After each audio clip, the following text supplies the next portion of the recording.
if you call your parents and say, Mom, Dad, I'm on drugs and I have a girlfriend and she's pregnant, you think they'll be more upset with that or Islam? They would be more upset with Islam. And he would say, you're Wahhabi. You called you Wahhabi? What did you do? The sheikh said they will have different path and then you're going to marry to a Jewish woman. You're going to marry a Jewish woman? Yeah, that's what he told me. I clearly remember. He told me. Are you married to a Jewish woman? No. I personally, I grew up watching Japanese cartoon, anime. I remember the anime or the cartoons that I watched.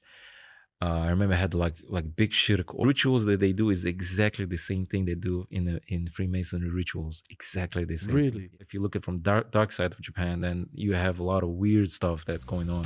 What kind of weird stuff? Before even samurai era. Yeah. When the husband comes, the woman greets you with. And the Yakuza, they cut their pinky finger. Why? The katana, the sword, order sword from Japan, right? He's the one who. One man killed 100 people with two swords. Is it real? It's a real story. Yeah, it's a real story. Ninjas are samurais, or what are ninjas? Or ninjas is just like a fake thing? Easily get killed. If you look the way at the samurai, the way you shouldn't look, or I mean, he didn't like the way you looked at it. Chop immediately, instantly. That's how it was a normal restaurant. If one customer is complaining, most likely it's going to be that business is going to go down. Really? Is that bad? That's how bad it is. In Japan, that's okay to show love to your children? There is a bullying society. Well, look how many jobs that you left. And if it shows that more than 5 jobs that you left in the past for the 10 years or more, shows a very bad sign. Interesting. And Emirati will not survive there. He will not survive. Assalamu alaikum, KG. Wa alaikum assalam wa rahmatullahi wa barakatuh. How are you? Alhamdulillah, good. Good to have you and welcome to the UAE again. Thank you for coming for having me here. God bless you, man.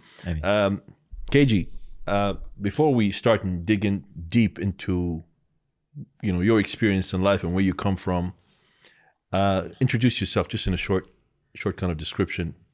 Who is KG? Who's KG? My name is KG. I'm 39 years old right now. I was raised in Japan, and then I lived in different countries actually from childhood, and I was partially in Uzbekistan, Kazakhstan, Russia, and the United States, and I reverted Islam in the United States. Originally I was raised as a Buddhist, very strict Buddhist family. Okay. It's called the Nichiren Buddhism.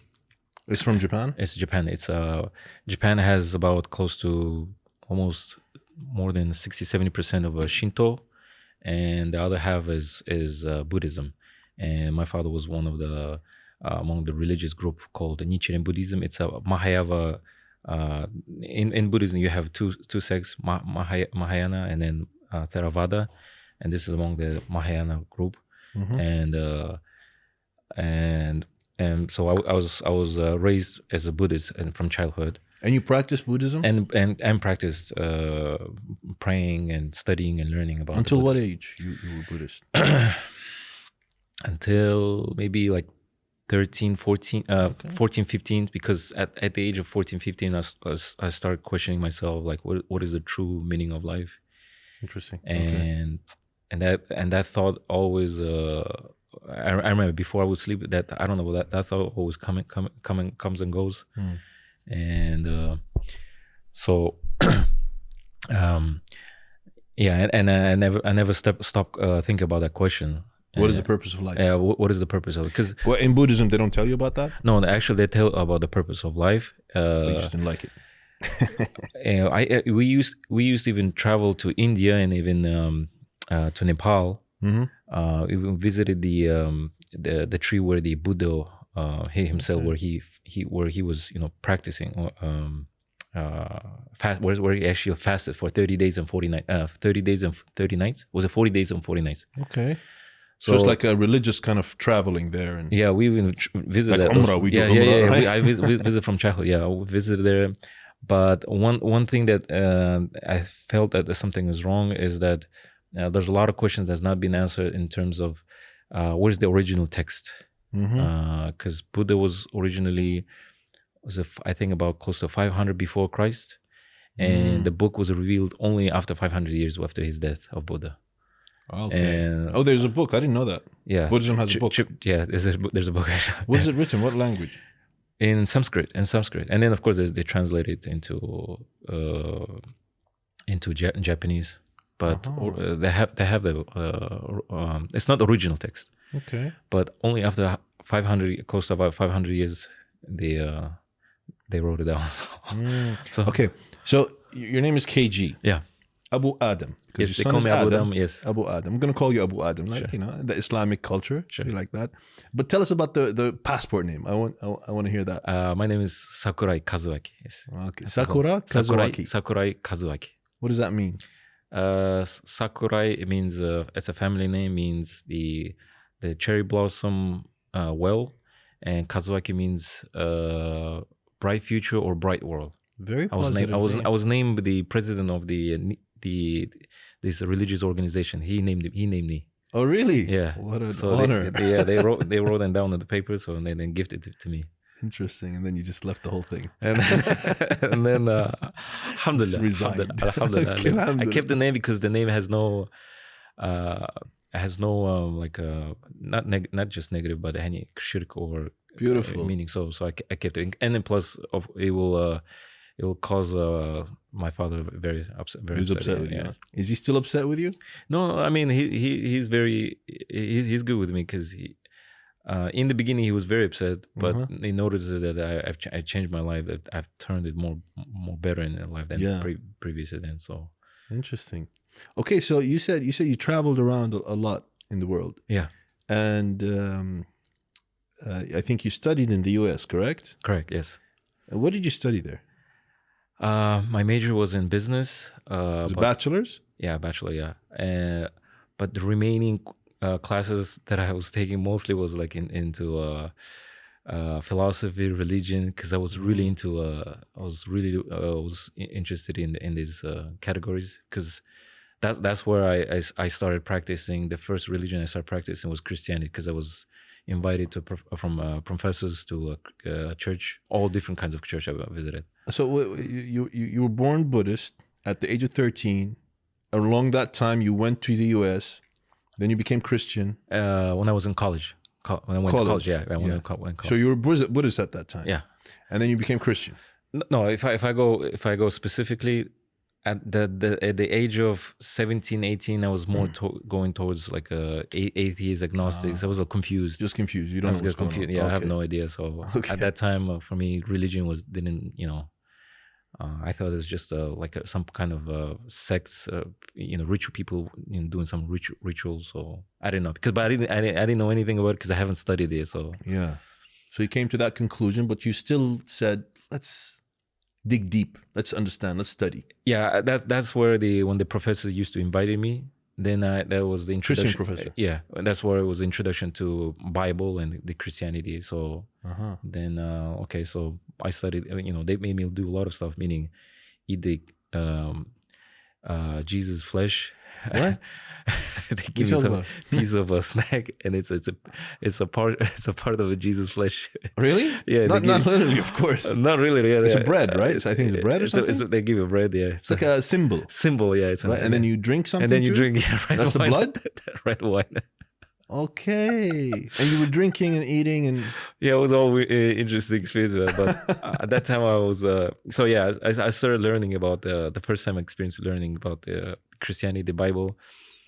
And the more I started learning the Bible, then I started having more questions, because it made no sense, because of what the church teaches me to the church teaches me to worship Jesus, but the Bible teaches to worship the God, worship the Father and God. And then so any questions I asked to the pastor, they always somehow find a way to answers me to that, he meant this and he meant that, but in reality he's actually telling you to worship him. That's the same, all in one, Father is one, and Jesus is one. So that was hidden meanings. The Trinity, and this, it made more even confusing for me at the time. So you're like, okay, maybe I'm agnostic is better than being at this stage. No, I haven't converted, but I haven't converted, but okay.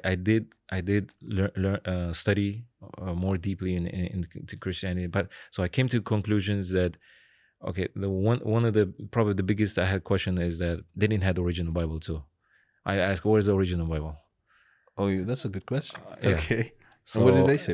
I'm curious. well, majority they say they don't have it, or if they say they have it, it's in the Vatican. So okay, so can we? Get a Is copy? there access to get to Vatican to look at it? And says no one can get it. So Really? yeah, so I thought this is kind of Yeah. weird. So and then another conclusion that no matter how you read the Bible, I think there's no way that I believe in that Trinity, that all in one, or whatever they call it. But no matter how you read it, Jesus says that he's he was sent by God as a messenger, and then he tells you to worship God. Yeah. So I understood that's very clear. But yet they're telling to worship Him, so it just didn't make. I was kind of I got confused with this. So, but I'm sure that there's no way, no matter how you read it, it's telling you to worship, all in one, three in one, or Jesus one. That's all. Type. So you went through that phase, and then how did you got introduced to Islam? I'm sure at that time of life you didn't know much about it. Did you just knew that there is this thing called Islam, or not even? No, I didn't know too much Islam. I've never read the Quran ever. At that but time. You heard of Muslims? I've heard about Muslims. Of course, I've seen Muslims. I had. You see them in college in the US. In college, not I had TV. Even school. I had this Muslim so I studied in international school in Japan, and I had Muslim friends, classmates. Okay. But one thing that I always remember, they were fasting during the Ramadan. So I thought for me it was a very interesting practice. I thought that interesting as in just curious, or interesting as bad or good? No, nothing negative. Just curious. I remember because we had the tournament of basketball, and this guy was fasting and he couldn't drink water. I thought this guy is very strong. I mean, psychologically. Yeah. Mental strength. Yeah, mentally. I thought I wouldn't be able to do that at all. So I thought that's something interesting. But nothing. Never I thought of Islam, even though at that time.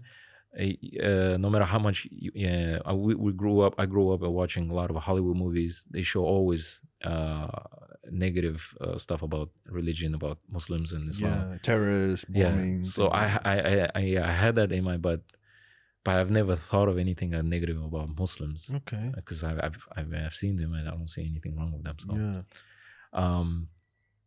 So so back in that, during that time in college, I started since I got into religion first time with Christianity. Then I started learning, taking courses like philosophy and world religion class.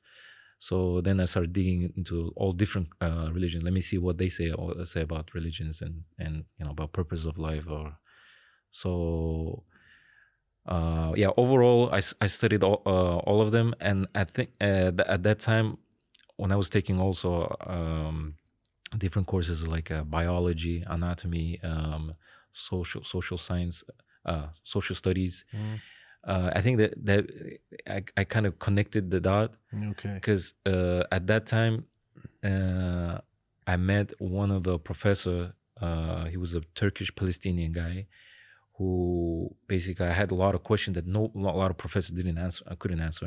Questions in what? I think mostly about purpose of life. Most of the philosophy teachers and religion course that they were teaching, and a lot of other that I thought all religious people that I know, nobody could really answer the purpose of life, because they kind of vague answers. Yeah, just vague. What was it? If you ask the philosophy teachers, most of them were agnostic, so they would say, who knows? I mean, nobody can prove it. This is the one. Yeah. If you ask 1 million people, you get 1 million different answers. That's true. Because I remember I asked so many people about the purpose. What your thought? And always discuss about this topic. And then everybody has their own. Some people say, purpose of life is family, is love, is. Yeah. That didn't click with you. It didn't click. I thought it cannot be that. It cannot be that. I mean, it has to be something more meaningful. It has to be something much more bigger. Something. That's not too big. I'm fine. Like it just comes on the way. Love. I mean, yeah. No, that's true.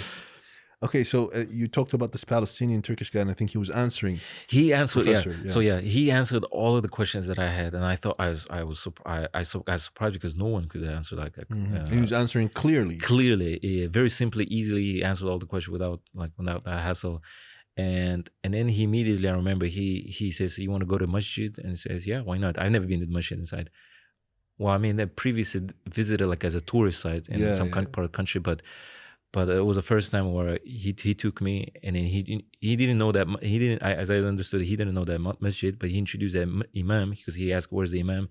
And he introduced the imam. Imam immediately gave me the all the books for the beginners and the Quran. Introduction to Islam. Yeah. So after that, then I had a lot of do homework, so I started digging, studying, learning about. What age was that? This was like when I was 21, 22, 21, something like that. Okay. And and then when I started digging, and then how would I say, it made everything sense. It was very clear. And then there was a part question. I had a lot of questions. Still had the questions, but I asked them, okay, if Islam is the religion of truth, or where's the original Quran, and is there proof that the messenger is here, or do we have a body? And then they have the original, the text, and then they have the body of Rasul Sallallahu Alaihi Wasallam in Medina. So which the Christians could not answer also, because I asked them, where's the Bible, original Bible, and where's the body of Jesus? Or if you ask the Jewish people, or where's the original Torah, and where's the body of Musa? And none of them can answer that question. Oh, really? No. I heard that they can't clearly, I mean, identify the body of Jesus. It's nowhere to be found. There's no grave. No. Interesting. That goes very well with the revelation in Islam, right? Yeah. Jesus is not dead. Because I mean, whenever for me it was important. If this is the truth, they have to have proof. So they had the original Quran. Meaning, I thought they were just the same as in Buddhism and in Christianity, or even in Jewish religion, that they didn't have the original text. They hadn't kept they kept their language, the text, original, everything's there. So that was a big surprise. And unchanged. Unchanged, yeah. As it is. Yeah. So and that just.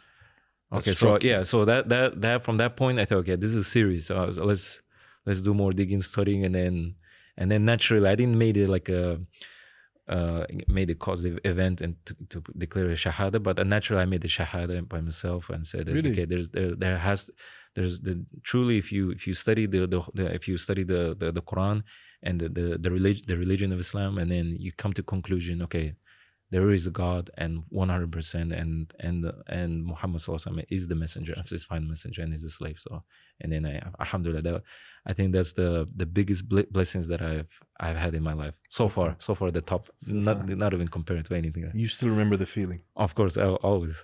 This you is were the alone? Because this was during the process when I was studying it, and then I came to conclusion. Look, this is there's no way. If you read it, when I started reading Quran, there's no way a human being could write this. There's no way. Yeah. What do you mean? I mean, it's not just the language, the way how it's written, but you read it in English. I read, of course. I didn't know anything about Arabic, so I had to read it and translate. But even reading in English translation version, I don't know. There's no way a human being can write it like this. The way how it is. I mean, it immediately strikes to you.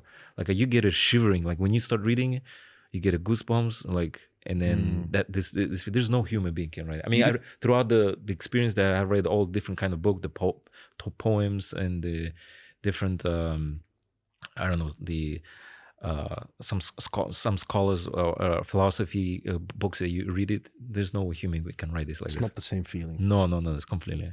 Subhanallah. Like who would write something like that? He created the sun and the moon, and then all this for human beings. If you count the blessings, you will never be able to count it. why would a human Yeah, something exactly. It like doesn't make sense psychologically. Even. no. Nobody It's writes something. like It's that. something beyond. Like you can't even explain it, but this is something beyond, outside of us, like out of the world. Subhanallah. And you tell me that you did the Shahada alone. So you're in your room. This is the moment. You said, that's it. I just want to become Muslim now.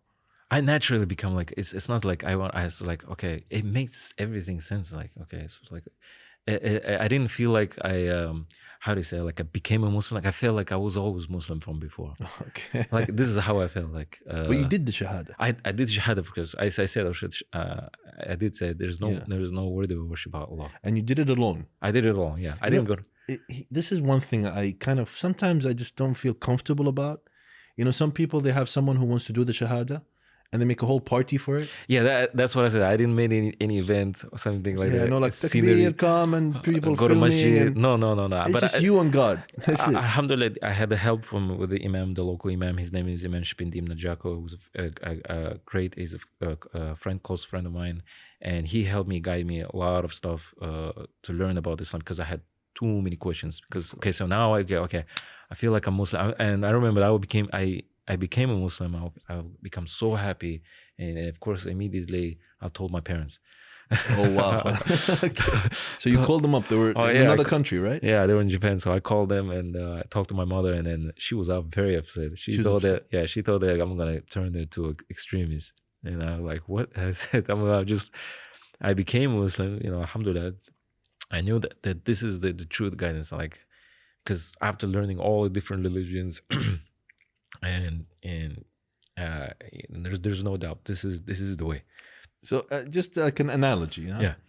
If you call your parents and say, Mom, Dad, I'm on drugs and I have a girlfriend and she's pregnant, you think they'll be more upset with that or Islam?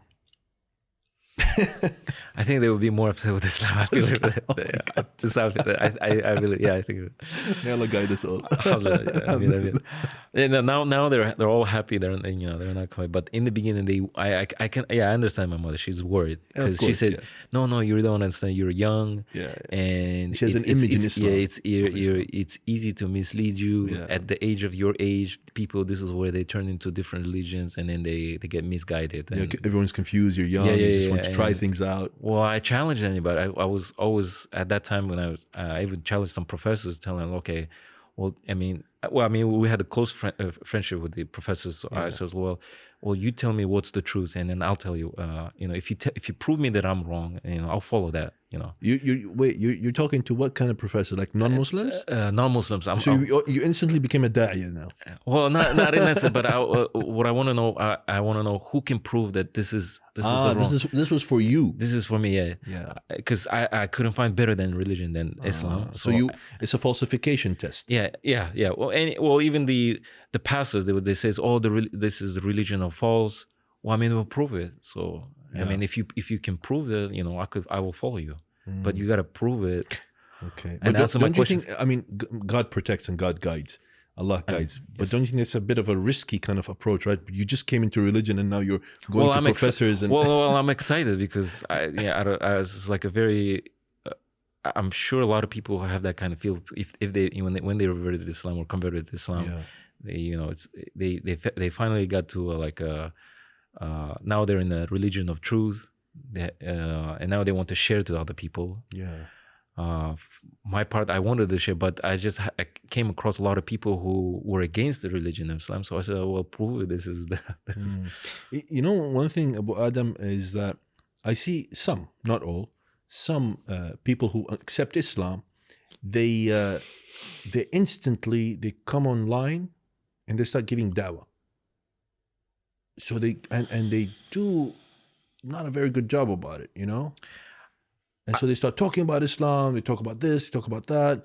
How do you feel about that? I know, to my extent, with my relationship with you, you didn't do that. I didn't do it, but I did. I know I did a lot of mistakes because I of course, most of the time I communicate with people who were non-Muslims at that time. So. And I remember that I did say some part of the mistakes about the religions others. Yeah, so it's very, so of course later on I understood, you should never talk about something that you don't know, the matter that you don't know of it. You should never speak about matter. So that's why I had the opportunity to talk to the local imam, and any questions I always could always ask him. So he told you not to go in public and start challenging people and questioning other religions. He said, just learn about yourself. Well, I wasn't, going aggressively. Of course, yeah. I mean, you're Japanese. You're very nice. Yeah. So, well, a lot of because, since I became a Muslim, I was sharing about the religions. Like, hey, do you guys know about the religion of Islam? And ask questions. Like in a positive way. Yeah, in a positive way. Nothing, But when they say, "Oh, the religion that's a false religion, that's a religion of terrorism," it's like, why would you, why you think like that? So then, of course, I'm becoming more, defensive, but in a good way, because I well, if you tell me if this is a false or true, you got to prove it. So yeah, you can't just say this is a false religion without knowing. So you started sailing into the journey of Islam,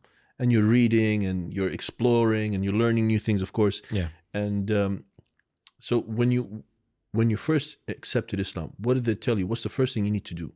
What's the first thing you need to learn? Salah, of course, the prayer. Salah. At that time, I only prayed one time, and then slowly, within I think close to like a 6 month, and then I finally get to the 5 daily prayers. With the full everything, with the Fatiha. Yes, of course. I learned the du'as that you do in Salah, everything. Yes. So in 6 months span, you were able to do a full Salah. Yes. Perfect. Because, a lot of Muslims today, they've been like Muslims for like years. And they complain, they're like, no, we don't know how to do Salah. It's too hard. It's too this. It's too complicated. It's another language. Yeah, it was a challenge, of course. And of course, the Fajr prayer, the early morning prayer, it was a challenge. It was not easy because I was in college and...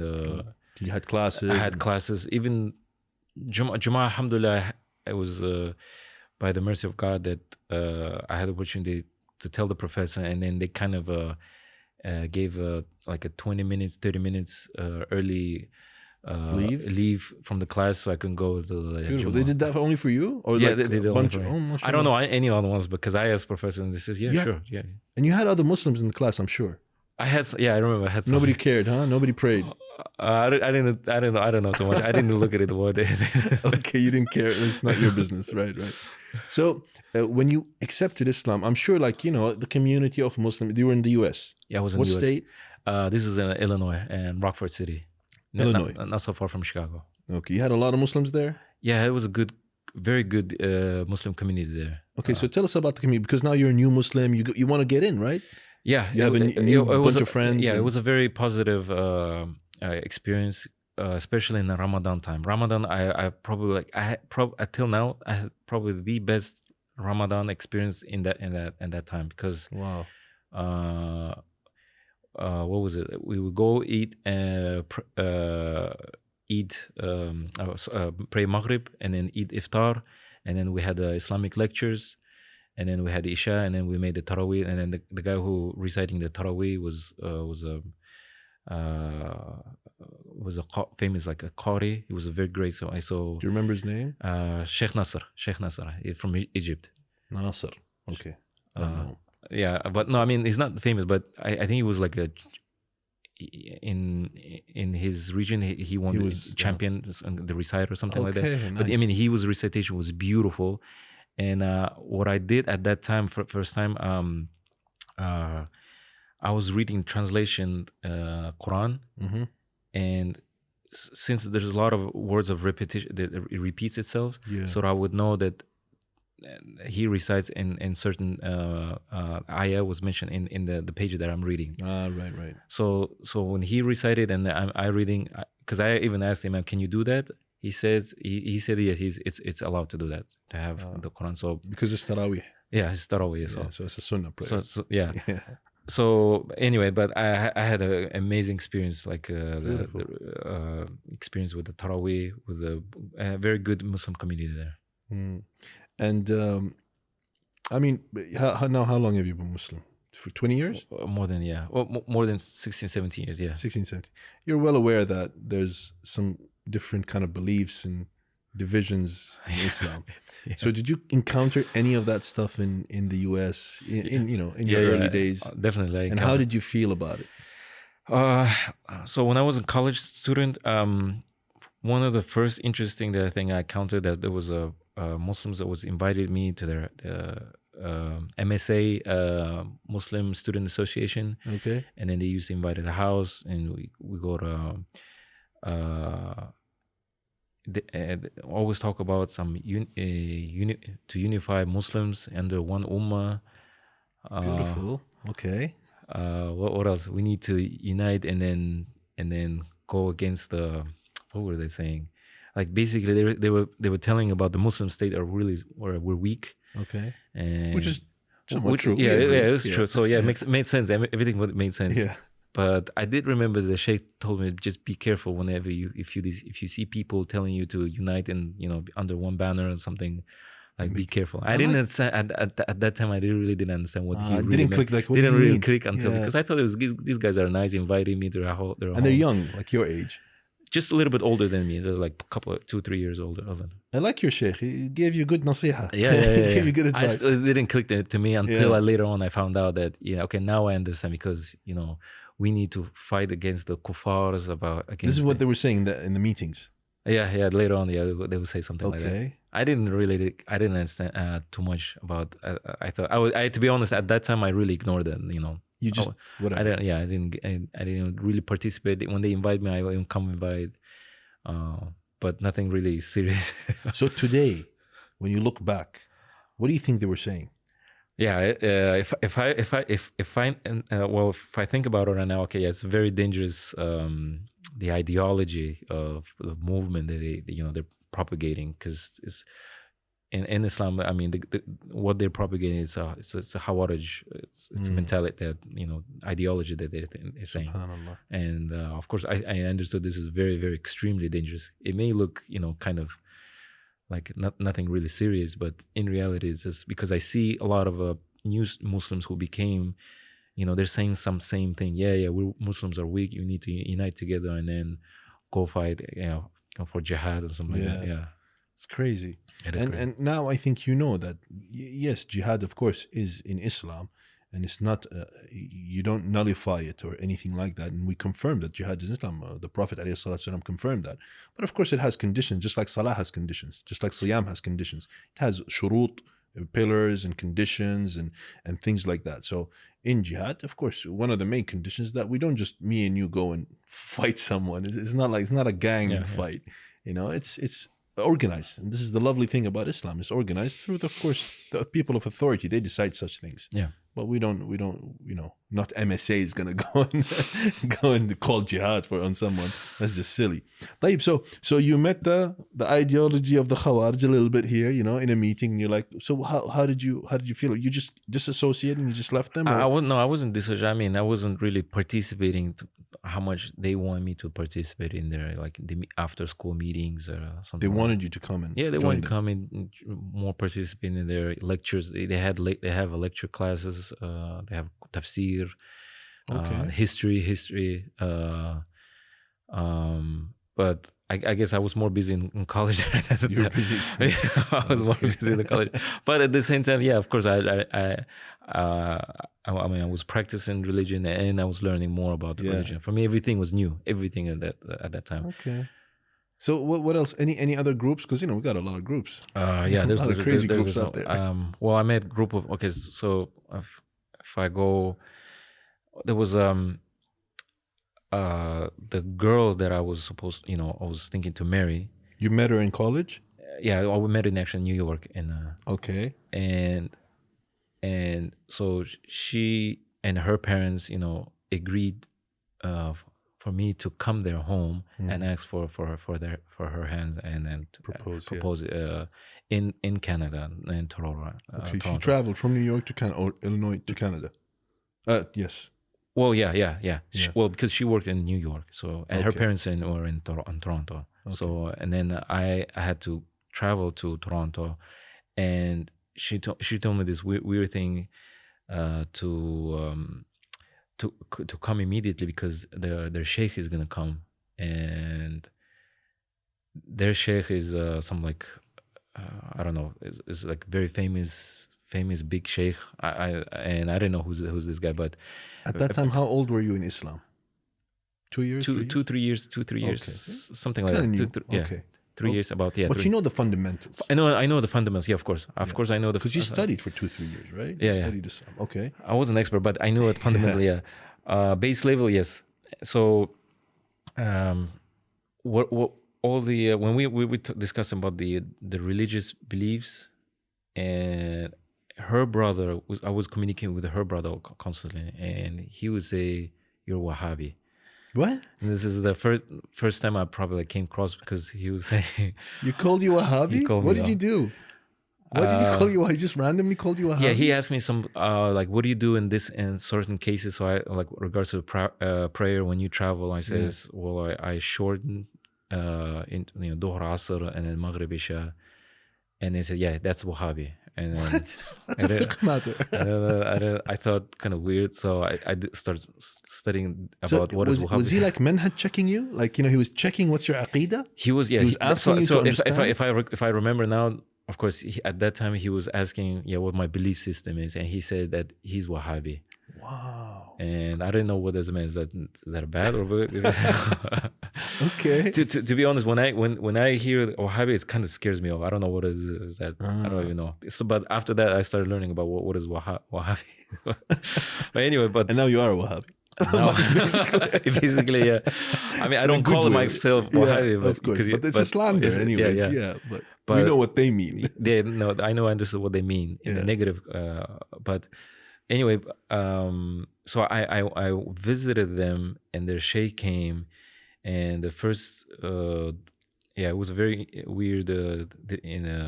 When I entered their home, the whole one, the living room, their whole in room, all of the bunch of guys doing dhikr. Okay. And I say Assalamu alaikum. They looked at me and then says, come sit down. They didn't even return the salam. They didn't. It's wajib, by the way. But anyways, they told me to sit down and then asked me to do, just keep quiet. So when they finished the dhikr, how do they do dhikr? They do it like uttering words. They do uttering. No, actually, quietly. So you can't hear Nothing, not even whispers. Like maybe a little bit whispers if you're very close to them. Okay. But that was a very weird experience the first day when I. This is the first time you see this in Islam. First time I see this. Like a bunch of guys in a room. At that time, look, I thought there was only like a Shia and Sunnis. I thought at that time. Yeah, of course. At that time, and then I came across with them because they were saying they're practicing called Naqshbindim. Naqshbindim group. Okay, like Sufis. It's among the Sufi group, yeah. And they call it tasawwuf. Yeah. Dhikr. They say they do dhikr, this tasawwuf, to come closer to Allah. Okay. They say it's an instrument to become closer to Allah. This is what they say. This is how you get closer to Allah. This is how you get closer to Allah. And so you were in this room with people and they're just doing this dhikr tasawwuf? 4 hours. How many? 4 hours. They were doing at that time, nighttime when I came, they were doing like 1 or 2 hours. Of dhikr? Dhikr. They do even dhikr when they were cooking food, and they would do, if you do tasawwuf when you're cooking, it would be barakah into it. And then I thought this is all stuff. Everything that I experienced at that time was everything was weird. Weird. You didn't I had many questions. I have way too many questions. Like, okay, what is this? Why is that? Did the Rasul did this? You asked them that? That question upsets them. And of course I asked him, did the Sahabi practice this? And the Sheikh said this, we do this. No, he clearly said that the Sahabi never did this. Okay. But this is an instrument to come closer to Allah. This is what he said. So, okay. Didn't sit well with you. It didn't sit well. Doesn't make sense logically. If the Sahaba didn't do it, why? Yeah, because that was the one of the fundamental questions. Did the Sahaba practice this? Yes. Or did the Rasul, and how did the Sahaba practice? Because they were the closest. They were the closest ones. So immediately that was my first question that I asked him. Did they do this? And then I started noticing that I started getting annoyed from them because I asked too many questions. You were annoying them. I was annoying them because I was asking them, okay, where is this from? Well, why is this? Why are you doing this? And but like we Wahhabis, we love it when people ask questions. Yeah, answer. It's nice. Well, I think this is alhamdulillah, what made to come to Islam, because I had way too many questions. Yeah. Even if it's stupid, I would rather ask a stupid question than not ask a question. Absolutely. This is beautiful. This is a very nice approach. Because just if I go before, back in the time when I was learning about Christianity, I met with the pastor saying, "Don't ask too many questions."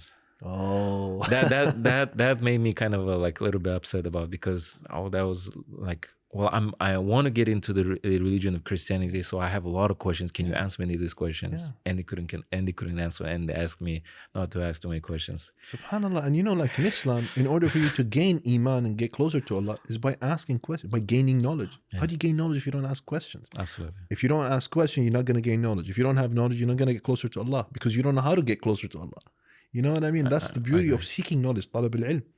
But anyways, I'm interested in what happens later. So this group of people, you were sitting there for an hour, and you did dhikr with them. I did dhikr. I did a couple of dhikr. I did I did dhikr 33 times. The sunnah. And then I finished, and then I was just sitting there, just watching them when they finished it. It was a really weird, boring situation. I was sitting there because I had a lot of thought in my mind, and then we had a Q&A. Okay. And I remember that was the red line that they crossed. Immediately I knew that something was wrong. Was when from the other room there was were the women. Yeah. And one of them asked questions to this sheikh about certain things about their life, and then the sheikh said, "Okay, so in your situation, you should do this and this because your future is this and this and this and that." And then that immediately I knew that this is. He told her about her future. I knew. I knew that this is completely. This is okay. This is something out of religion. And from your years, like two years of knowledge, you know that nobody knows the future. Yeah, of course. At that time, I understood that nobody knows the ghaib, the unseen, the future. So I knew. I mean, nobody can. Even the angels could. Exactly. So when he said that, and I knew something wrong. And I remember that. Yeah, it's important part because we had a Jama prayer together. I did make the Dawah. If this is something is good for me, then Allah guide me. If this is something really bad for me, then Allah please, take me away from them, or protect me. And this is Tawheed al-Uluhiyyah. Yes, worship to Allah, one Allah. You ask Him for guidance. Alhamdulillah. So and then my answer was my dua was answered. I think after the next day or the 2 days, I forgot. They told me that the wedding, the marriage is going to be canceled. The sheikh told that you have a different path, different life, and her life is going to be different. So she was really upset. She was crying, and I was confused because I came here. She was good with you. I mean, she was good. Yeah, she was good. She wanted you. Yeah, she was crying in front of me, and then her parents was trying to calm her down. But the sheikh said But the sheikh said that he has a different path. He has a different life. What does he mean by different path? I have no idea, because I started asking questions. Okay, what does it mean? Asking questions again. Yeah, I asked him, well, what does it mean? Well, he told me a lot of stuff, basically that your life is not going to be with her. It's better to you have you have different path, and then you're going to marry to a Jewish woman. You're going to marry a Jewish woman? Yeah, that's what he told me. I clearly remember. He told me that. Are you married to a Jewish woman? No. You're not married to a Jewish woman. You're married to a Muslim woman, right? I'm married to a Muslim. Subhanallah. So he doesn't know the unseen. He's a liar, basically. He was a liar. I caught him. Later, of course, I caught him alive. Because how do I knew they were lying is because later, after several years, I forgot, because she called me and she says, I want to say something to you, something like very important, and I want to confess to you. And then I say, well, what is it? Well, after I left, she got married to the sheikh's son. Oh. And then I said, okay, like so well, she lived with him for 2 years, and she had a miserable life with him. And then Really? She immediately divorced with him because he was forcing her to work. And there's a lot of stuff that Details, he was doing to her. So she divorced it, and she told me the truth. Told him that the reason why she came is because they got to know that I was about to marry her. Mm-hmm. So her mother told her that Sheikh's wife, because they were close friends of it, and they immediately tried to intervene and told him, to go to the Toronto and then, cancel the, trying to intervene the marriage. So yeah, they told, and at that time they introduced her son. Okay, so they wanted the girl for her son. So they told you you're gonna marry a Jewish girl. So all of this stuff that happened was just a theater. It was just a setup. Everything was a setup. And she told me everything what had really happened. So I did dua. So of course, that upset me. They lied to me, and then they played me. They did a lot of stuff because they were telling me how to practice tasawwuf. They have to do this. You have to go to Sheikh in Chicago, talk to him. Your path is this, and they have bay'ah. You know that. Yeah. Sufis, you have to go give bay'ah, allegiance to a Sheikh. To the way of the Naqshbandi, you have to go to him, and then he accepts you in the group. So well, I mean, I didn't want to be in that group, but alhamdulillah, whenever I think about it, I'm very grateful that Allah, protected me from this group of people. So Allah protect you from the Khawarij, Allah protect you from the Sufis. Okay, that's good. Alhamdulillah. I'm curious about, because you said like in the 2 years you're learning a religion, mashallah, you sounded like in within the 2 years you were grounded. You had some good basics. So do you remember the books that you read? Are there any famous books that you read? Well, yeah. So I read the history first. Mainly, I started the learning about hadith, and I was going at that time. I was taking a lot of. I used to go to Imam's lectures. The Imam of the Masjid that you told me about. Yeah, and there was another actually brother.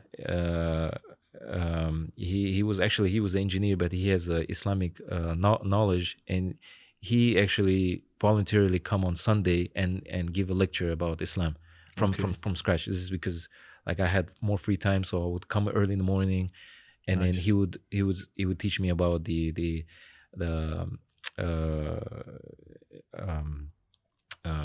what is it called, the oneness of Allah, the Tawheed, Uluhiyya, Asma, what is it called? How do you say it? I'm not going to help you. Rububiyya. Exactly. Yeah. Uluhiyya. Asma al-Sifat. Yeah, sorry. And then he would, so at that time, so I like, this is like the basic. He said, this is the basic of Islam that you have to know. And you understood these three categories. Yeah. So I understood it because I understood the differences, or what is the difference between the Christianity belief and the Muslims. And Beautiful. So I had the base. I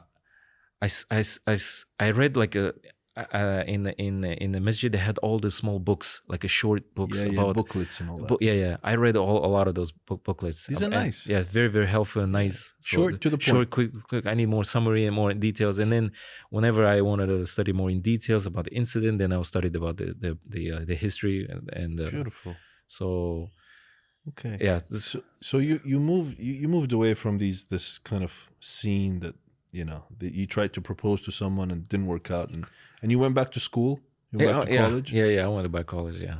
Okay, and then you just stayed there, continued with life and college life and Islam and your learning and all that. Any kind of crazy incidents that happened during that time also? No, I mean, these were probably one of the weirdest experiences I've had. But at that time, I had a lot of different experiences. I met a lot of. I came across with different Muslims, different backgrounds, different beliefs. Now I started, okay, why you guys pray like this and why pray this? Okay, if I pray like this, then you're among the Salafi, or they even ask what madhab, and I didn't even know what is madhab at that time. Madhab, right. So then I started, okay, what is madhab, and I started learning about madhab, because at that time I remember I traveled few countries during the break. I think of when I visited in Uzbekistan one time. I visited my friends, and they told me that you're the way you practice is a Salafi. Okay. Okay. You didn't know what that is? No, I knew what is a Salafi, but I didn't know it was a negative. In that region, it's a kind of a negative. Really? Yeah, it's considered to be among the terrorist groups. So I didn't know. Like Wahhabi, kind of same thing. I didn't know. I thought it was like Islam is okay. So, you don't look like a terrorist. I don't know why would a Muslim. No. Okay. And so did you, like, now what do you think of the not the Wahhabi, sorry, the madhahib? Did you study? Do you have a madhab now? Do you follow a madhab or no? No, I don't follow. I mean, I studied, right? No matter how you read all of them, and all of them were saying the same thing is that if anyone proves that my hadith, their hadith is better than mine, they throw it in the wall, including Imam Shafi, Imam Hanbali. All of them would say the same thing, but no matter how you study about their life, all of them were Salafis. So yeah, exactly. so and that made kind of question, like, why would they say if they were Salafi? I mean, why would they tell me that I'm Salafi if they were this exactly famous Salafis? Exactly, it's a contradiction. So what do you think? What is Salafi to you today? Salafi for me, as I understood. And I came across a lot of people, some people claiming that they're Salafi. As I understood, that is the closest way, the path of the Quran and Sunnah, meaning following the Quran and the Sunnah, and how the Sahabi understood and practiced it. And as I understood, it's not just like the words; it's actually by actions. If you're claiming Salafi, then you have to act upon it. Like okay, it's interesting you say that. Are you saying that there's some people who claim to be Salafi but they're not Salafi? Yeah, is that because I came across, because as I understood, more and more the time passes, I came across a lot of Salafi groups, but then as I understood, some of them, a lot of them, they don't practice the correct methodology. The correct methodology way, and kind of thought it was weird. Interesting.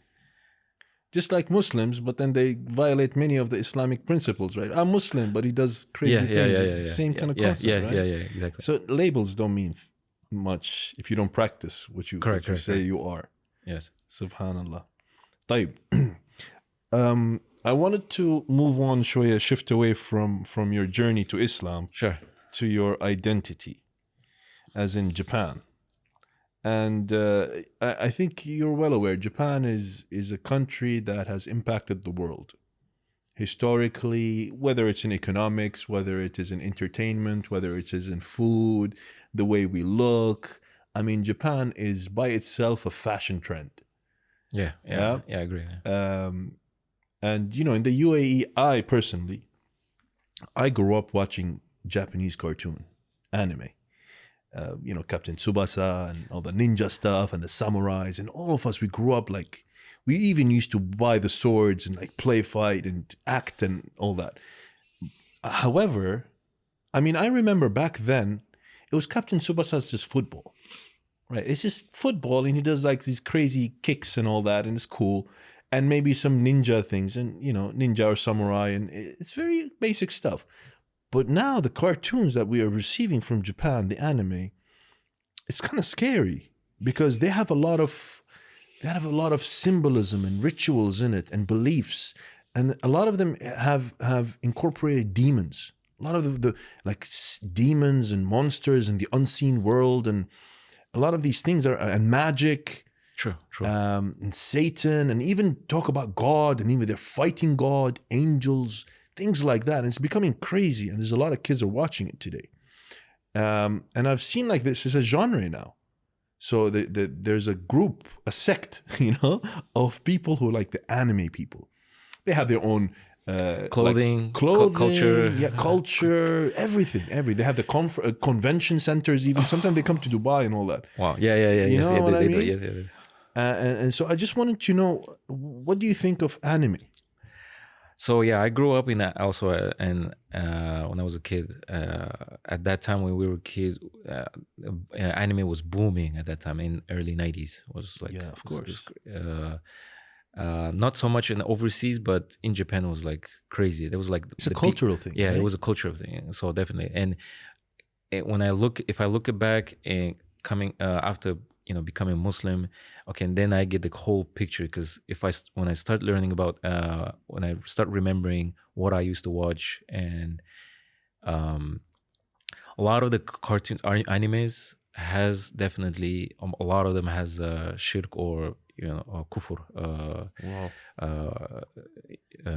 associating partners with Allah, or disbelieving in Allah. Oh. So if I'll say, I'll give the most example, like Naruto and One Piece, probably like one of the famous, or Dragon Ball Z. Yeah. If you look at them, all of them has related with demons or the spirits. So Dragon Ball Z, it actually tells you in the name Dragon Ball, right? You collect the 7 Dragon Balls, and then the dragon will appear, and then his name is Shenron, and then you make the wish. You make 3 wishes, and then he will come. Some of them 3, and then he will make that true. Any wishes is crazy. So that's already immediate. And then that's the Dragon Ball has multiple gods. They have. Yeah, I saw that. They have a Kaioshin. They have multiple gods. There's God above God, and there's a God above God, and then there's the God of destruction, the God of right, just like Greek mythology, right? Yeah. It's originally come from Hinduism, from Shinto, because Shinto originally come from India. So that even in Naruto, you know they do hand signs. Yeah. That's called in Hinduism they call mantra. It's originally come from mantra. Mantra yoga. Well, yeah, part of yoga. Part of it, right? Yeah, but the ninjas, those are signs. A lot of them, of course, are exaggerated, but yes, it existed. They make these the hand signs, but those has religious. They make. They repeat some words, religious words, and then they make these symbol signs. So it's like an act of worship. Yeah, it is act of worship. So that's why it's actually has a lot of shirk in it. Wow. And because originally come from mantra, it's originally come from India. What I understood from what you just said is these cartoons are, the background is religious. Yes, all of them. Most of that I know, it has religious background. I mean, I don't know all of it because there's like at least like 100,000 animes. There's so much. There's so many. Maybe I know 40, 30 of animes at least that I know, because I grew up a lot of animes. And if I remember all of these animes, a lot of them has shirk in it. Yeah. Like, I'm gonna play devil's advocate. Sure. Some animes, like I think Ghibli, you call it Ghibli, right? Ghibli production? Yeah, I think, yeah. Like Spirited Away. Yeah.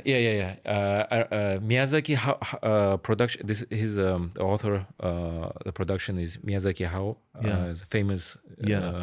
So we grew up watching his cartoons, and if I remember, all of these cartoons, if not all, right, all of them are related with the spirits, jinns, yes, or devils or demons. If That's you look true. at it, yeah, all of them are. I can clearly tell that. I can spot which part of that has that belief system that they put it in. So is it also part? This is like, where does it, like these spirits and demons and like these ideas that they come up with? Because in anime they're very creative. They're super. Like, you cannot find this creativity anywhere else in Hollywood. You know what I mean? So, if you study the historically, Japan has a very long history. It has almost like more than close to 10,000 years of history in Japan. Wow, yeah, just old. itself. Yeah, that's how old it is. Japan is very, very, very. Actually, one of the that I think people have not studied enough about Japan. It's not well known about Japanese history. Only about the first 1,000 years, about the samurai area, the era. Yeah. But there's actually a lot of history behind it. So what I'm trying to say is that throughout the history, there's a lot of story about devils. They call it Tengu, the fallen spirits. Yeah. There's a lot of legendary stories. So from childhood, we study those stories, and that story they made it anime. I'm saying where the origin comes from, and some of them are mixed. But I can just relate it when we study those childhood folk tales, stories, childhood stories, and then they made it anime. So it comes from a background. There's a history behind it. Yeah, there's a history behind it. And I'm sure there is some part of it is religious. A lot of them has or comes kind of satanic rituals or anything like that. Yeah, I mean, just look at the One Piece. Okay, they use what do you call it? Devil fruit. Devil fruit. You eat devil fruit, and then you gain the superpower. Oh, really? Okay, I didn't know that. I don't watch that stuff. And for the sacrifice, if you eat that, you can't swim for the rest of your life, but you get the superpower. You get all different kinds of superpower. You become like one guy's a fireman, like a literally fireman. Yeah. Other guys, a fireman. You mean he's made into fire? Made into fire. Otherwise, he uses the water. But all of them use devil power. Subhanallah. it's clearly. Yeah. You know, I saw. I mean, I can't really give a number on that, but I saw there's a lot of people who watch anime and grew up watching anime. They turn into atheists. They start questioning religion a lot. Because, you know, anime is very widely spread in the Gulf. Arabs love anime. We grew up, I'm telling you. I noticed, in the 80s. I noticed, Yeah. And so I've seen, I mean, it's not like a crazy number, but there are certain people, I don't know if they have the atheistic tendencies and that will turn them into anime watching, or it's the other way around. Anime will make them into atheists. I don't know. Yeah, yeah, that's a good question. Yeah, it's a good question. I don't know, to be honest, like that number. But we look at it from childhood like it's a normal. But if you ask a religious question to people, do you believe in God? They a lot of them people say yes. But then who is God? Then if you ask what is a rububiyya or uluhiyya, then they start like question, or maybe confused. They got confused, yeah. But if you ask them questions that kind of simple, like if you believe in God, yeah, maybe there is, yeah. But then who is God? And that's in Japan. That's in Japan, yeah. Okay. Shinto more than half of them are Shinto, and Japan is one of the least religious people. They're very secular. They're very secular. Once a year, maybe they go to the temple and then throw money and then make the wish. Shirk. Yeah, that's a shirk over there. Yeah, because Shinto is a shirk. It's a polytheistic religion. You believe in. There's multiple gods. There's so many gods. There's at least thousands of gods in there, in their beliefs. When I went to Japan, the tour guide, she told us that religion in Japan is just symbolism. They don't really believe in these gods. They just believe this is part of our identity and culture, and we do it. Yeah, just to preserve our identity. Is that true? True. But then you start asking a lot of, like, deeper questions. Then they start like, yeah, that's a good questions. I don't know. You know, we have to, they start thinking about it, but they haven't really, dig it in and, ask that questions to themselves. And they said that in Japan it's taboo. It's inappropriate to ask about religion. Yeah, so it's a very personal thing. Correct. So, like in the Muslim society, like it's very easy, of course, because we're Muslims, but it's very easy to talk about religious. I mean, any matter of religion or religious question. But even in the United States, Christian countries, it's easy to talk more about religion. But in Japan, like almost rarely you would hear the topics that we discuss about something religion. So, especially not in the work, especially not during the like when you are free and hanging out with friends. I have never almost had the chance or opportunity with guys to talk about some religions. I mean, in Japan, almost none. And if you speak, they'll look at you weird, right? Like, what are you talking about? They wouldn't really engage. We wouldn't really engage into the religion. They're not interested. Like, we don't know. How do you know if it's true? Well, maybe some say that Christians believe in that's the path of their path, the way of life, and the other Muslims believe this way. Like, we don't know which ones. It's interesting because I the other day I came across a post saying Islam is the fastest growing religion in Japan. How do you think? Do you think that's true? I don't know. Like, if you go look at it statistically, so almost 2-3% consists of foreigners. 2-3% of Japan consists of foreigners. 124 million. There's a population of Japanese. Only 3% are like foreigners, and 1.7, close to just below 2% is Christians. And then I know Muslims.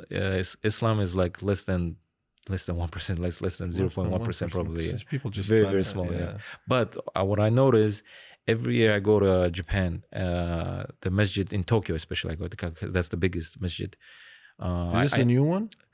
Well, it's not really technically a new one, because originally was built by the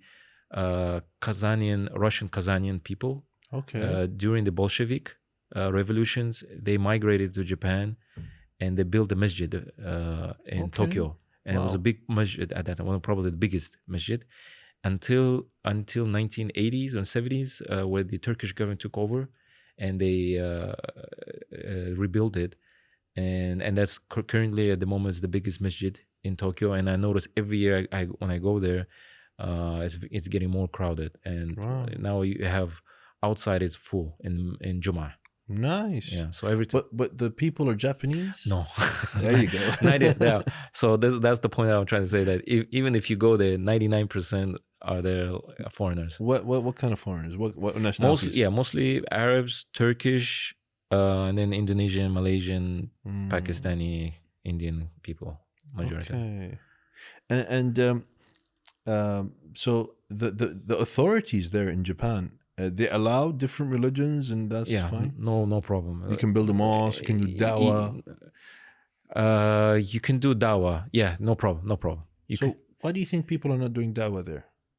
Why they're not doing? Yeah. Do you is there dawah there? There are dawah, but I would say it's weak. Yes, it's not enough. I feel like it's still not enough. And I would say one more thing. Reading Quran in Japanese, very, very difficult. Why? The translation, it's like it's very, very it's weak. I can't say, I will not say to say that it's weak, but it's a lot more difficult to understand. Really? Like, it doesn't give you the clear picture? If I was a beginner, if I read the Quran in Japanese, I would have more questions than if I've read it in English. Yeah. I would like, okay, what is the meaning of this, and what is the meaning of this? Okay, so in Japanese, what's Alhamdulillahi Rabbil Alameen? Alhamdulillah. Is that easy to translate?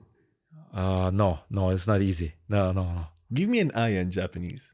Like translation, of course. Wow, translation ayah. Any ayah you can think of. 神は一つ。Allah is one. Allah is one. قل هو الله أحد. Yeah. What does that again say? 神は一つ. Okay. That's easy. That's clear, right? For a Japanese person, if you tell them that. Yeah, it's clear.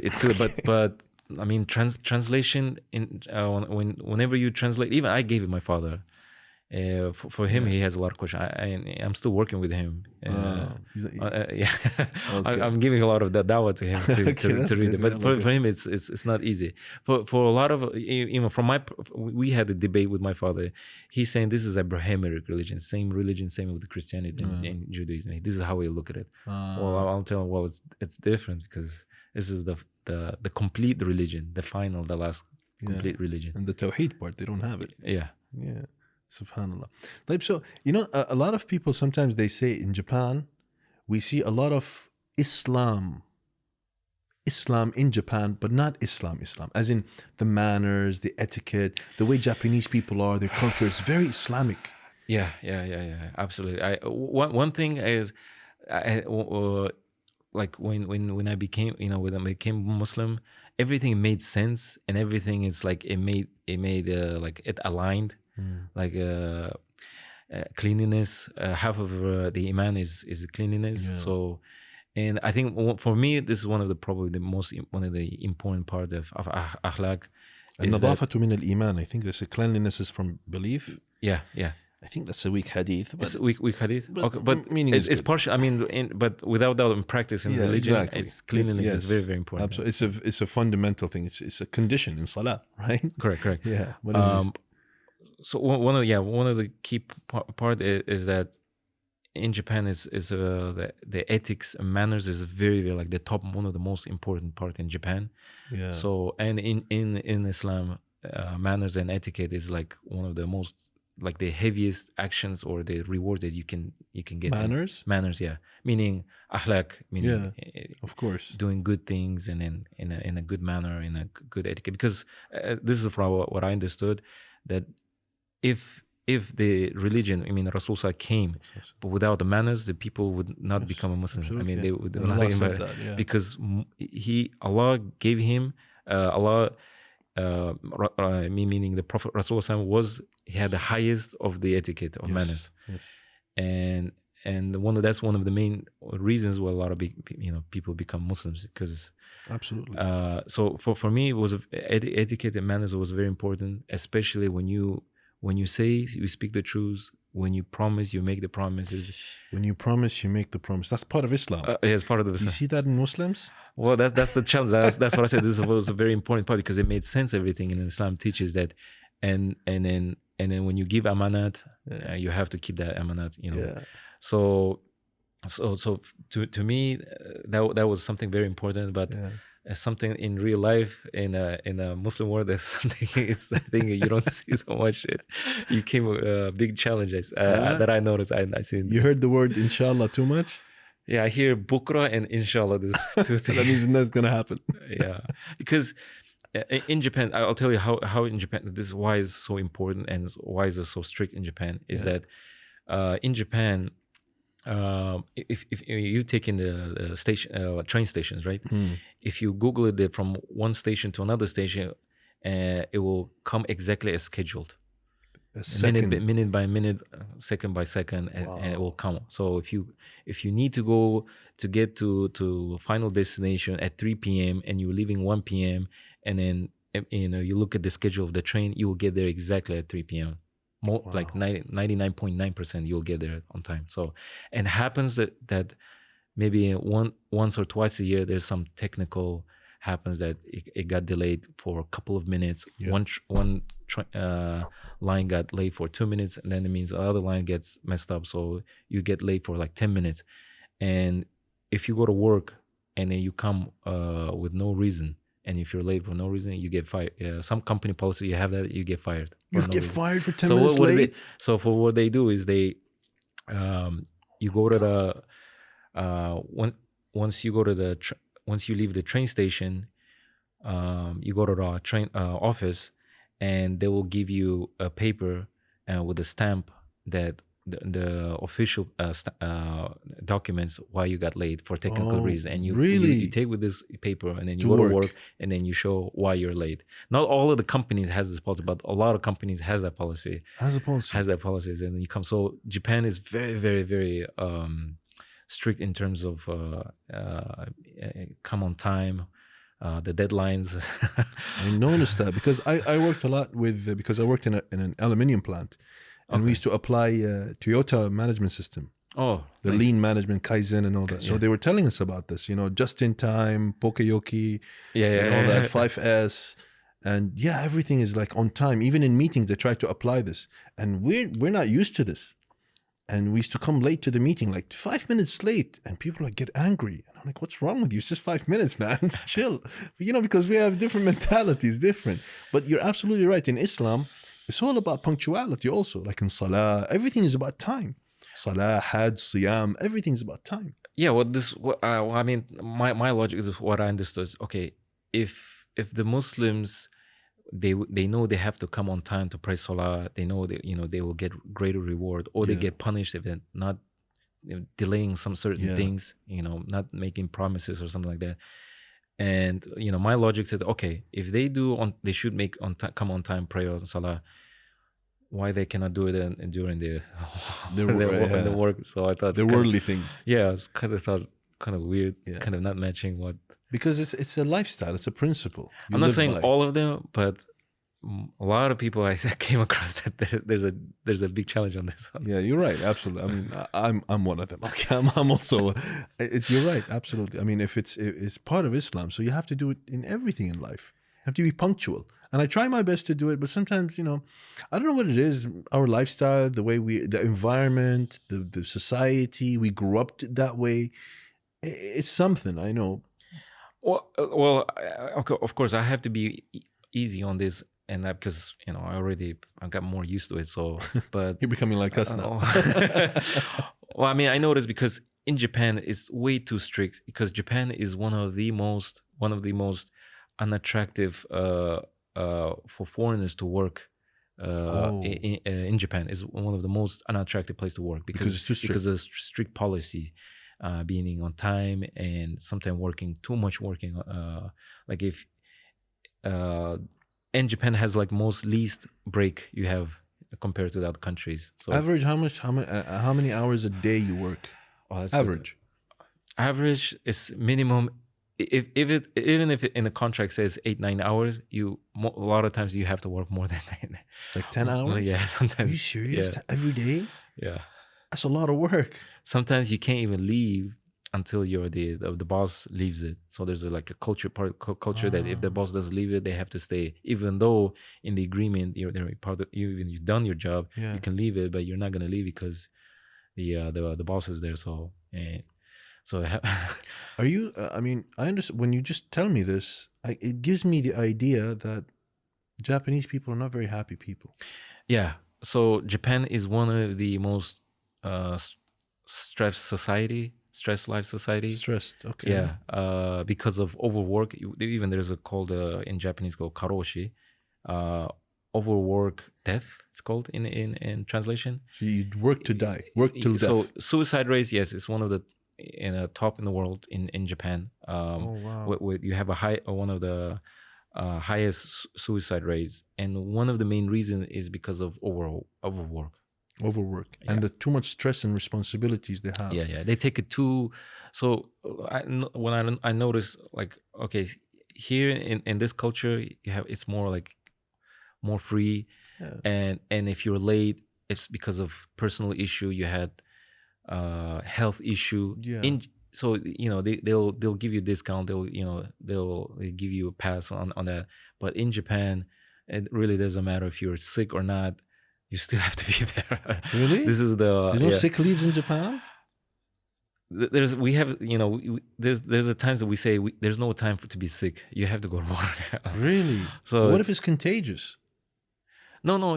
So you wear a mask. I don't know if you noticed, but in Japan, it's they wear a lot of the people wear masks. Yeah, everyone's wearing masks. Yeah. So even if you're sick, you still go to work. Yeah. That's so bad. Yeah, that's so bad. I mean, honestly, see, now we gave the idea that Japanese have some kind of principles and etiquettes in Islam. That's true, but not to that extent. Even in Islam, it's extreme. I believe even in also God, when He legislated Salah, if you're sick, if you cannot stand, no. Sit. I believe that in Islam it gives.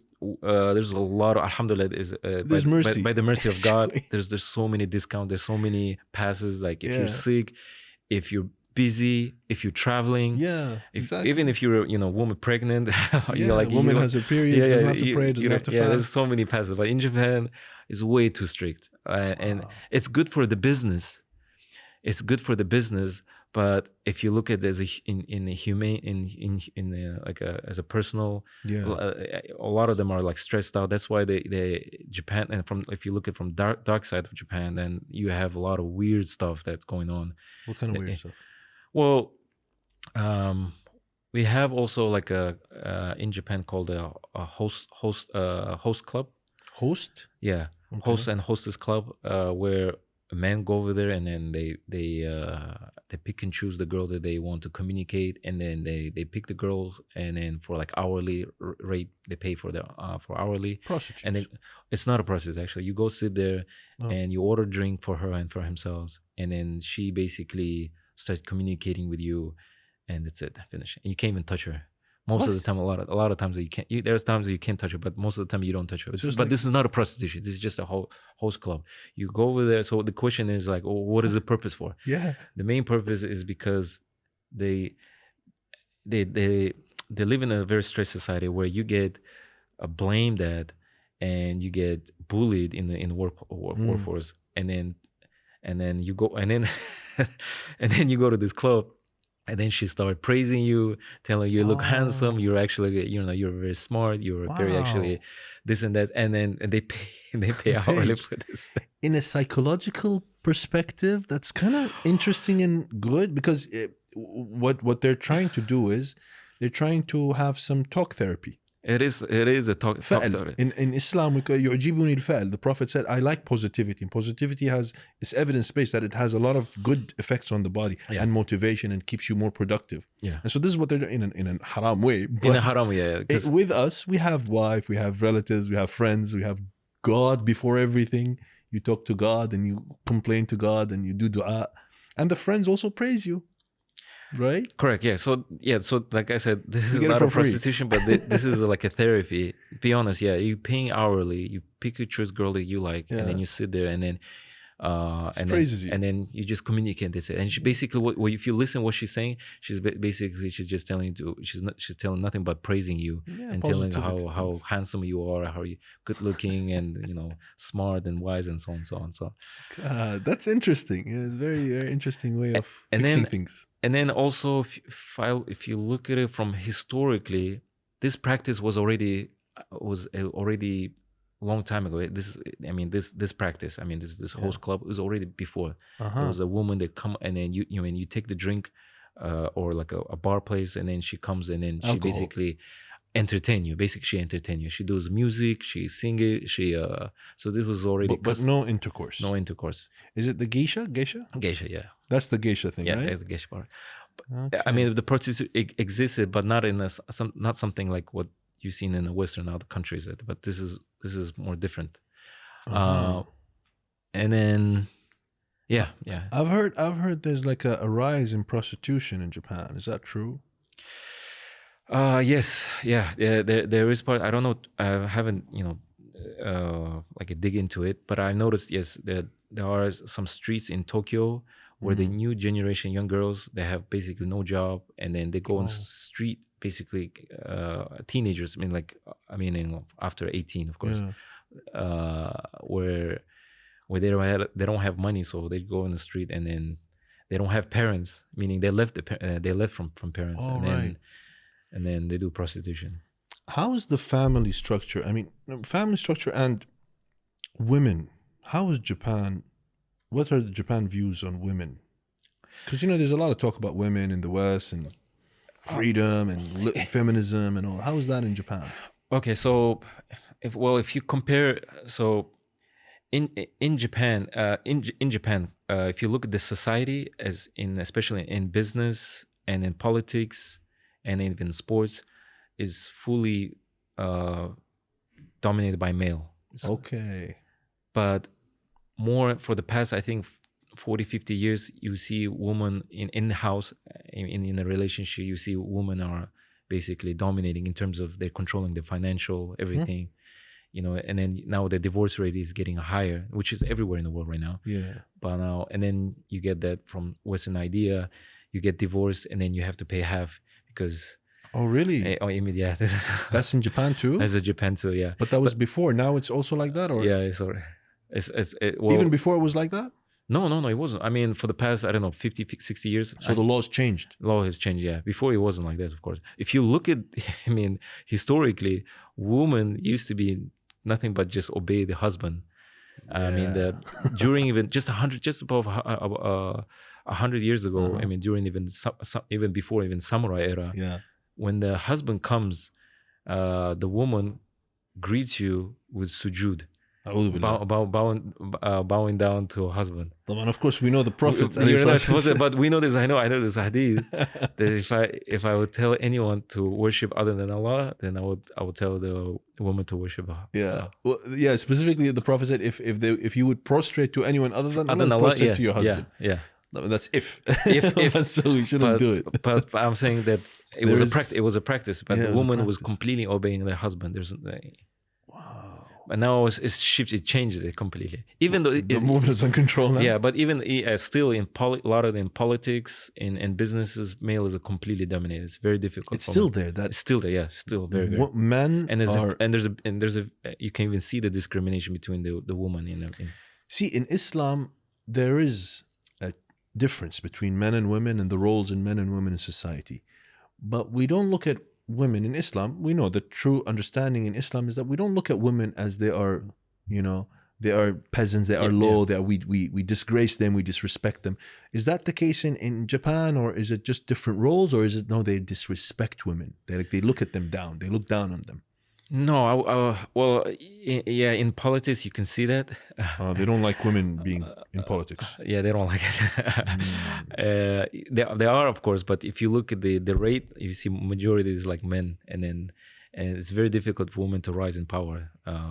Even in sports, you see like sumo wrestling. Yeah, I've sports. never seen a woman sumo wrestlers. I mean, yeah, if you see the wrestling in that circle, a woman are not supposed to enter inside there, and enter that arena. As in what? As in a wrestler, right? No, not just a wrestler. But like because there was an incident happened that one of the guy was get injured, and there was no doctor, and there was a doctor who was a woman, and she entered that arena, and then there was an announcement told her that woman should not be enter that arena. Oh wow! It was an incident. There was like people were started like debating. Well, she's a doctor. She's a doctor, so she should. But there's a custom traditions that no woman should enter inside there. Oh, is that strict? Yeah. Crazy. But I mean, I noticed, in Japan and watching anime and all that, they love women, Yeah. in a sexualized way. Maybe women are always sexualized in the cartoons, things like that. So where is the connection? Like how do Japan view women? Yeah, so this is also probably one of the biggest problem that I think from early childhood we see in anime. There's a lot of sexualizing women from. I mean, the kids anime even. Yeah. There's a lot of points that they make this sexualizing, and then from that point that you and by the way, it's they're objectifying the woman and very in a public places, a lot of places. Like I'm talking about like a convenience store, like a 7-Eleven. You go over there, you have a lot of books, and then you have the comic books, and then you see basically like a porn comics. Right. A cartoon available, yeah. What do you call porn. it? Hentai, yeah. Hentai porn. Hentai, okay. Yeah. And that's like culturally normal in Japan. Normal is becoming. Of course, it's a plus 18, 20. You have to be in order to. But it's what we remember from childhood is like it's there, right there. It's there, and you look at it. And so that's normal in Japan to read it. It's normal. It's very normal in Japan now. It's not even normal in Japan for the adult reading porn comics inside the train. And you just publicly watching it. Public is becoming crazy. It's becoming normal. How do women feel about that? Is there like weird? a Of course, it's weird. And they don't like it. Of course, women, of course, they say. Of course, they don't like it. Yeah. Objectify us like that. Like that. Yeah. That's crazy. Taib, so in Japan, you said that the women now it's flipping the roles or the domination, maybe. Yeah. You could say? Well, the of course. I mean, for the past 60, 70 years, more women are, of course, they're working, and a lot of now women are maybe a lot of women are earning more money than men. So that roles kind of changed. Yeah, they changed. Yeah. So women are not accepting now being, led by men, and men are in control. No, in some cases, women are the ones who's in control. In a lot of cases, that you see a woman taking the lead in relation. I think I see it everywhere in the world right now, but in Japan, it's rising. It's it's very, very common that she's becoming breadwinner. Is there any effect from the West with regards? Because I know the Japanese are very, very close, conservative with regards to identity and all that. But I also know that Japanese was highly affected by America, yeah. US, some of their cultures too. Yeah, like baseball, right? Yeah, so the most popular sports in Japan, I think at the moment is a soccer first, football. Yeah. And then baseball, and then basketball, of course. Baseball is one of the big they have sports. like cartoons about it. Anime, yeah, I remember absolutely. that. Yeah. So baseball is part of that. And baseball's purely American. Yeah, and golf. Golf is becoming tradition. Like if you work, you have to play golf. You have to play golf because status. Yes, not just status, but that's where you make also deal because you have to with your client. A lot of times, you when you spend your client, you spend time in playing golf with them. So okay, it's part of the culture. That's not so bad when you work. If you go to golf, work there. Yeah. And so what kind of things that Japan has been affected with regards to globalization? Because we have it here also. I mean, like when I say globalization, meaning that westernization. Because Japanese, I've been to Japan. They don't speak English.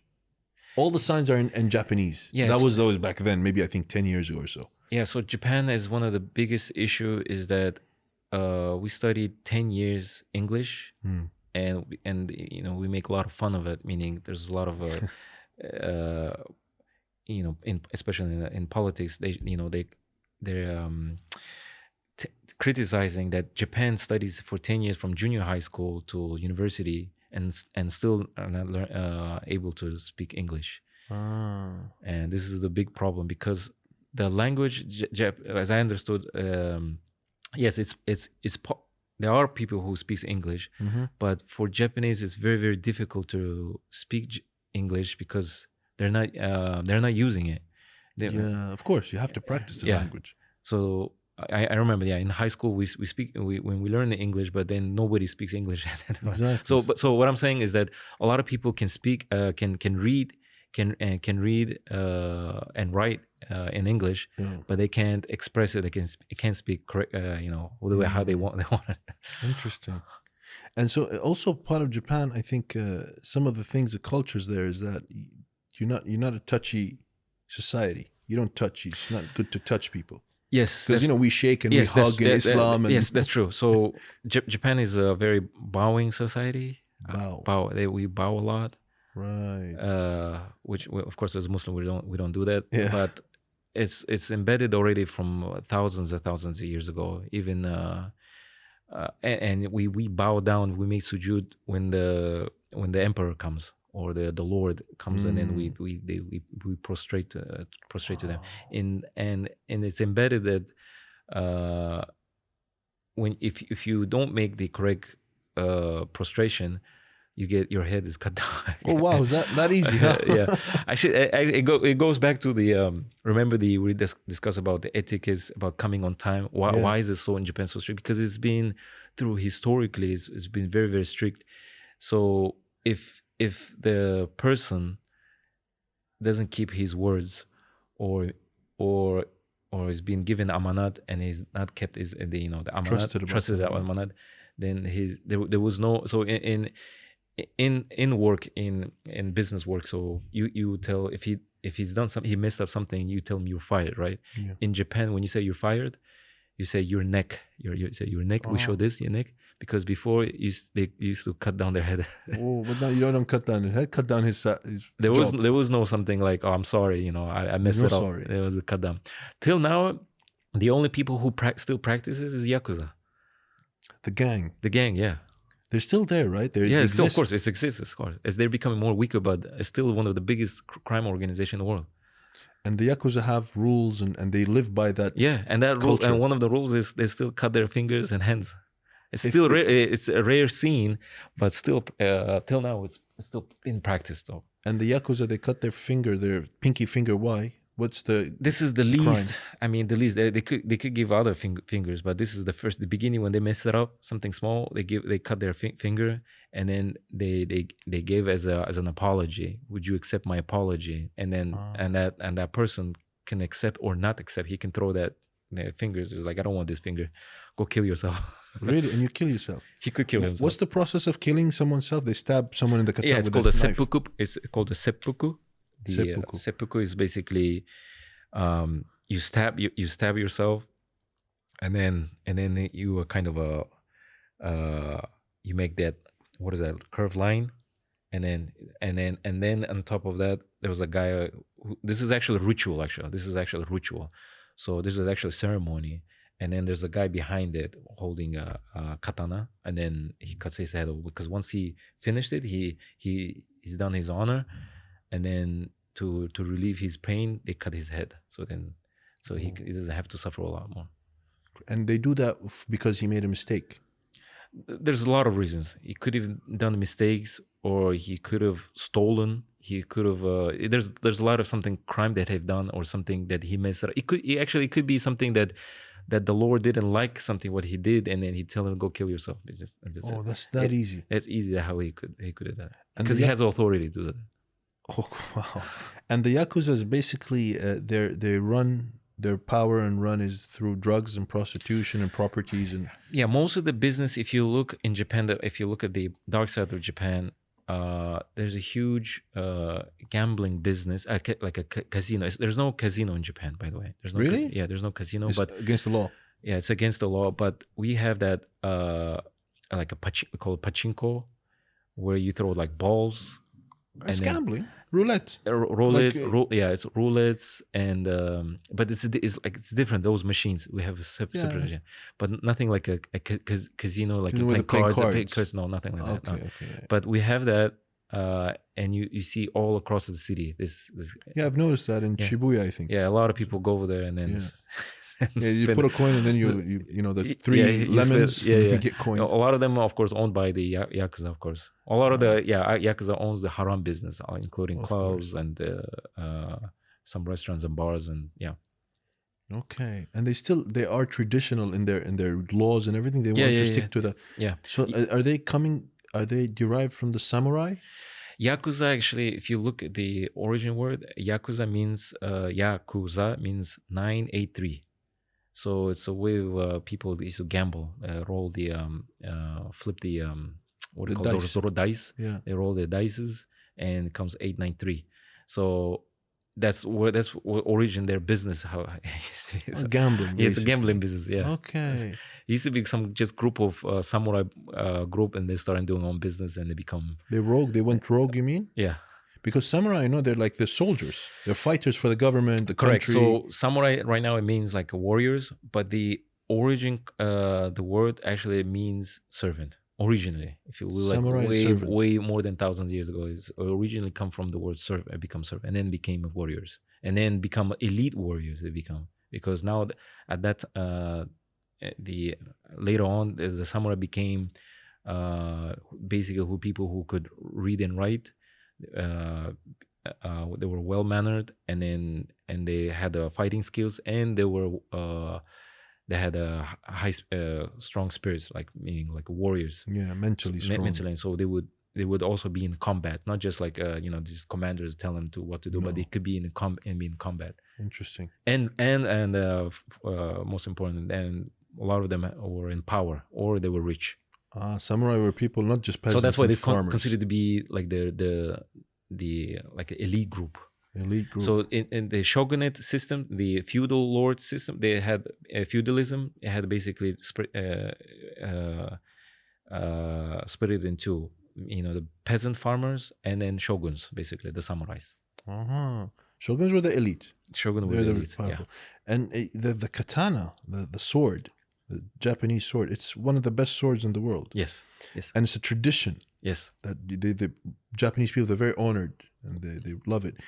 How much, I think it's, you can customize or make a sword, order a sword from Japan, right? Ooh, I don't know about the customized ordering, but I mean, I know you can purchase the existing katanas. The fighting katana, not a decoration one. No, not decoration one is not. No. It'll fall off. But I don't. To be honest, I don't know where they make katanas now until now. Right? Like, do people make katanas right now? Because I saw a documentary that the tradition is still there. There are some people who are still making them handmade. Yes. There's actually, yes, correct. Sorry. So there's generations of family that they make this, but I don't think they're selling them. I don't know. Oh, they don't sell it. Usually they don't sell it, but I don't know. Who knows? Maybe time has changed. Maybe make their own business, but yeah. But because they kept that tradition, because they passed down their craftsmanship and the skills to their sons, and then so it's very, very important. So there's like at least, I don't know, 700 years that's been passed down this skills. Absolutely. It could be even passed down to a daughter if they hadn't had sons. So interesting. And the fighting skills of the samurai, this is a fighting skill. This is like there's techniques, and it's not just there's a different way of swinging a sword, right? There's a lot of different ways fighting skills. There's so many. Just they teach it. Yes, they teach it. Till now, there's like called iaido. There's different types of. There's first, of course, you learn mostly starting from kendo, which is like a wooden kind of stick. Yeah. You fight it, and then there's a different style. There's a style where you're sitting, and you cut where you swing your swords while you're sitting, because there's a different stance because like you have enemies, you're sitting, and then instantly you have to kill it, like that stance. And then and there's a stance where a short combat, where you're like in a narrow space area, and then you have an open space area. There's so many different styles you have, and then you have a unique fighting skills style called Nitoryu, which is the most famous samurai. His name is Musashi. Yeah, they do a lot of cartoons about him too. Yeah. Of course, Musashi. They made this cartoon. There was a lot of cartoons of him. So he's the only one who created two sword style fighting style. He's the only man. He's well known historically, because he's the one who one man killed 100 people with two swords. It's a real story. Yeah, it's a real story. It's famous. It's well known in Japan. Yeah. He's a legendary. And he's of course a samurai. He's a samurai. He's one of the top samurai in the Japan's history. And ninjas are samurais, or what are ninjas? Or ninjas is just like a fake thing? Because I heard it's just fake. It's just a very, very exaggerated kind of. So ninja is like they're more like a spy agents. Wow. They will collect information, where they give information, and then there's assassin group. Which is but none of those like they show some weird superpowers that they do or anything like that. They disappear. If you study the historically in ninja, most of the time they avoid fighting. So most of the time they do hiding. Okay. So there's a lot of styles that they show the skills where they do the hiding skills under the tree or under the water. In the bush. Yeah. There's so many skills which you don't see that in the cartoons, but they're always fighting. Yeah. most of the time they avoid fighting. But Naruto is a ninja. Naruto is a ninja. So they just like made a bid'ah in ninja styles, right? Because he's fighting and he's dragons and there's a fox. And that's a lot of. It's just nonsense. Nonsense. Yeah, they put a lot of ninja. Yes, you had a special village where ninja, and then you have all different regions, different clans, and different where they had their own skills. The one group were strong in assassinating, and then the other group were good at collecting information. So they would pay them. So we need information about from these regions. Can you get this? And then they will do some dirty jobs, especially poisoning other people. So they're like more like mercenaries. They were more mercenaries. They paid agents, and you pay them, and they do your job. Oh yeah. Okay, interesting. Okay, so so Japan is known historically for fights and wars. They've had a lot of wars, Japan. Yes. Now, when we go to Japan and we look at Japan, very peaceful people, very nice people. But when you look at the history, they're not very peaceful people. No. Oh, they were not before. No. I would say the word they were ruthless. It was. I mean, there was a very lawless society at that time. You could easily get killed if you look the way at the samurai, the way you shouldn't look, or he didn't like the way you looked at it. You immediately get your head off immediately, instantly. That's how it was a normal. And now we see, of course, completely different. Everybody's nice. Like I would say, meaning at that time there was more manhood, meaning men were like at that time very, very strong, psychologically, mentally, and physically, and very spiritually, very, very strong. And it's very important that they keep their words, because if they didn't keep their words, they would have to do harakiri. Yeah, that's how the reason why they had to do, that also part of a harakiri is that if they didn't do it, it would be bad to their family names, and for the rest of their life, everybody knows, that family name, we know that because they just couldn't keep their promises, or they failed doing this and this and that. So it was just like it was a very dishonoring. These families.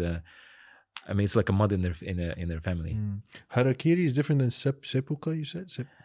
Yeah, it's the same. It's a seppuku. It's basically same meaning. It's a same process. Yeah, it's the same process. But of course, like you said, but Japan now is different. It's ruthless in a way, but at work. Yeah, right? The ruthlessness is there. In a modern way. Yes, correct. Of course, there's a lot of good. There's a good things that in that time. Of course, there's a lot of extreme, I would say, but there's a lot of actually. If you study I mean, when I studied the history and the biography of the Sahaba, the companions, I mean, there was a very similar qualities that they had. It's just the only difference is that because they were Muslims and they were, and mainly because righteous, righteousness and doing good. About promises, keeping promises, manhood. There was a lot of very very similarities. You see, absolutely, of course. Because in Japan, that samurai is one of the most important is to keep their honor. It's one of the most important things, because if something is dishonoring, immediately this person could, and we see that even today in Japan, even companies like Japanese products have a reputation of having good quality. Sony, Toyota, things like, if they tell you this is the thing, it is the thing. They're not gonna break your promise. That's known in Japan. I've seen even sometime, I think years back, I saw there's one company, there's a CEO, I think he did something wrong and he came on TV and he started apologizing like to everyone. And then I think he resigned just because he made a mistake. So he did like the hierarchy.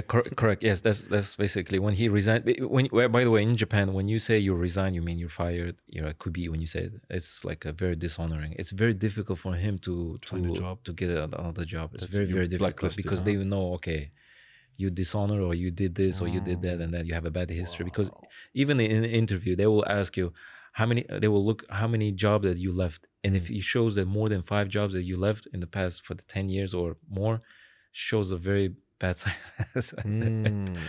Interesting. And Emirati will not survive there.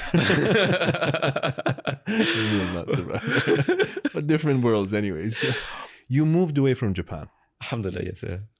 Hijrah, yes, I did. For the sake of Allah. Alhamdulillah, yes. Alhamdulillah. May Allah accept from you. I mean, I hope really Allah accept it. Allah barik fik. Where did you go? Right now, I moved to Saudi Arabia. MashaAllah. You're living in Saudi Arabia. I live in Saudi Arabia right now. Beautiful. But you come to the UAE a lot. You go to Japan. You travel a lot. I travel a lot, yes. Of course, I go to Japan, visit my parents. And of course, I love visiting Japan. But not to work there, but to live and just come visit. And then your childhood is there. Yes. Memories, of course. Always visit. Every time I go, I visited some childhood places, especially like restaurant. Till now, I still go to certain restaurants where I was from childhood. Used to go there. I honestly, the time I went to Japan, I absolutely loved it. Because, I also have childhood memories of Japanese things, Grandizer and all these other cartoons. So when I go there, wow, this is amazing. And the sushi and the food and the chocolate and all these things. So it's beautiful. And, the people are very respectful. Alhamdulillah, yeah. Absolutely. And the nice thing, I did the mistake and I didn't know this. I should have done my homework. When the guy got my luggage in Japan, the bellboy or whatever, in the hotel. In hotel. So he gave my luggage. Usually, I'm a tourist. So I gave him a tip. He's like, no. Yeah, Japan is not a no-tip society. This is an honor that I'm doing my job and I'm serving you. It's disrespectful if you give a lot of foreigners they don't know I've noticed a lot of friends that come in and they because they really like their service and they want to give, and they told them not to give it because it's very disrespecting, because they earn enough money so that they don't need exactly. It's showing basically like you're begging. Poor. Yeah, you're begging. Yeah. So it's very disrespectful. Subhanallah. And the one time I asked somebody for like the way directions. Mm-hmm. He's just a random guy. He's sitting in the restaurant, or I think we were somewhere at the shop or something. And I was struggling with a shop I wanted to go to. So I asked, "Excuse me, could you please tell me?" And the guy literally got up and he went and took me to the shop. Like he walked with me and he started showing me the way. It was unbelievable. I've never seen that before. Like they're very, very, they're very friendly, very cooperative, very helpful, and he was very kind, and everybody's very nice in Japan. To be honest, like, I haven't seen that in many places. To be honest, yeah. Well, there's a several parts. I mean, that's part of the culture. And then it's also important, of course, this is a shirk, but in Japan we have saying, customers are God. We say. Ooh. We say that. Okay. Kyaku wa kami-sama. We say that in what is that? Japanese. Kyaku wa kami-sama. Mm-hmm. So they're like, they're gods. We're not supposed to say it, but they literally say that. That's what they say. So meaning they're always right, and then you have to do whatever they tell. We have to do it. So crazy. That's this is probably one of the main reasons that service is like very, very high, because they have to do everything, and you don't want to, you never not complain, argue with customers. You don't argue. He's right. Yeah, he's right. He's always right. Even he's not right, but he's always right. Interesting. Yeah, I went to a sushi place once, and the chef came out and he started like thanking me and praising me, and he's like, everything's okay, the food is okay. Said, yeah, perfect. And yeah, but also Japan is very competitive, very competitive market, so it's very difficult for foreigners to come open their business and compete with the Japanese. Like, right, I give you an example, a restaurant. If one customer complain, most likely it's going to be that business is going to go down. Really? That's that how bad? That's how bad it is. Meaning, like, it's a very sensitive that the customers always has to be satisfied. So this is like, it's I would say too extreme. I would say extreme, right? Because they're always way care about the customer satisfaction. So because if you get one negative customer review, then the customers basically will go to the other restaurants, and then you mean, because other customer reviews is like much more higher, and then the other ones is lower, so people will not go there. So immediately, and people they believe customers, like the others who are reading reviews are reliable. Very, yeah, it's very important. Very important. It's crazy. Very important. Yeah. That's but it's a nice place to visit because of this. I mean, I know it's not good for the business, but as tourists, this is great to visit, and it's safe, right? Yeah, it's extremely safe. I mean, what if a guy with a beard would go there? It's fine. No issues. Like there's no issues in any Muslims with long beard, short beard, doesn't matter. If you go there, if you pray, if you need to go pray somewhere, nobody is gonna stop you or I don't know, start arguing with you. Why you praying here? Okay. I mean, if the place is someplace that you're not supposed to pray, even the maybe the security will come and wait until you finish it, and then it'll tell you that you're not supposed to pray here. Maybe you could pray over there and there, or something like that. What about women with hijab, niqab? No issue. No. Fully covered. I would say they will look at as a foreigner, just dressed in a different way. And they're not gonna look at you as something like in a very disrespectful way, but they will look at it as more in a curious way. Why they're wearing this and this and so on. Maybe they would ask. I mean, you rarely would come to you ask, but if they had the opportunity to ask, they will ask. Why you're wearing this. So Subhanallah. Okay, and so you went from you're now in Saudi Arabia, and you're with your wife. And with my family, yes. Not the Jew. No. The Muslim. and your son. Yes. Adam. You don't have any other son, right? No. MashaAllah. And Adam is, how old is he? He just turned 8 right now. 8 years? 8 years old. He's in school? He's in school right now, yeah. In Saudi school? In Saudi school, yeah. Is he learning Arabic? I'm just trying to picture that. He's learning Arabic. I mean, it's an international school, so he's learning English. He's learning Arabic, but he's not doing good. He's not, even though he has A+ on that. Really? Yeah. He has A+ in Arabic. Yeah, A+ in Arabic. It is. He doesn't know Arabic. Well, why you don't like it? Because you're Japanese. You're too perfect. That's why. I know I need you to do more. Yeah, I want. Of course, is that it? I want, but I know he's. Of course, he's young. He still have time to learn, because I mean, at that time when I was even 8, I would speak I couldn't speak a lot of the languages, but he still have time. So, I mean, and I think for him it was a little bit. I don't think it was a culture shock, but for him it was very new. So, what do you mean new? Meaning we moved it to Saudi Arabia. Where were you before?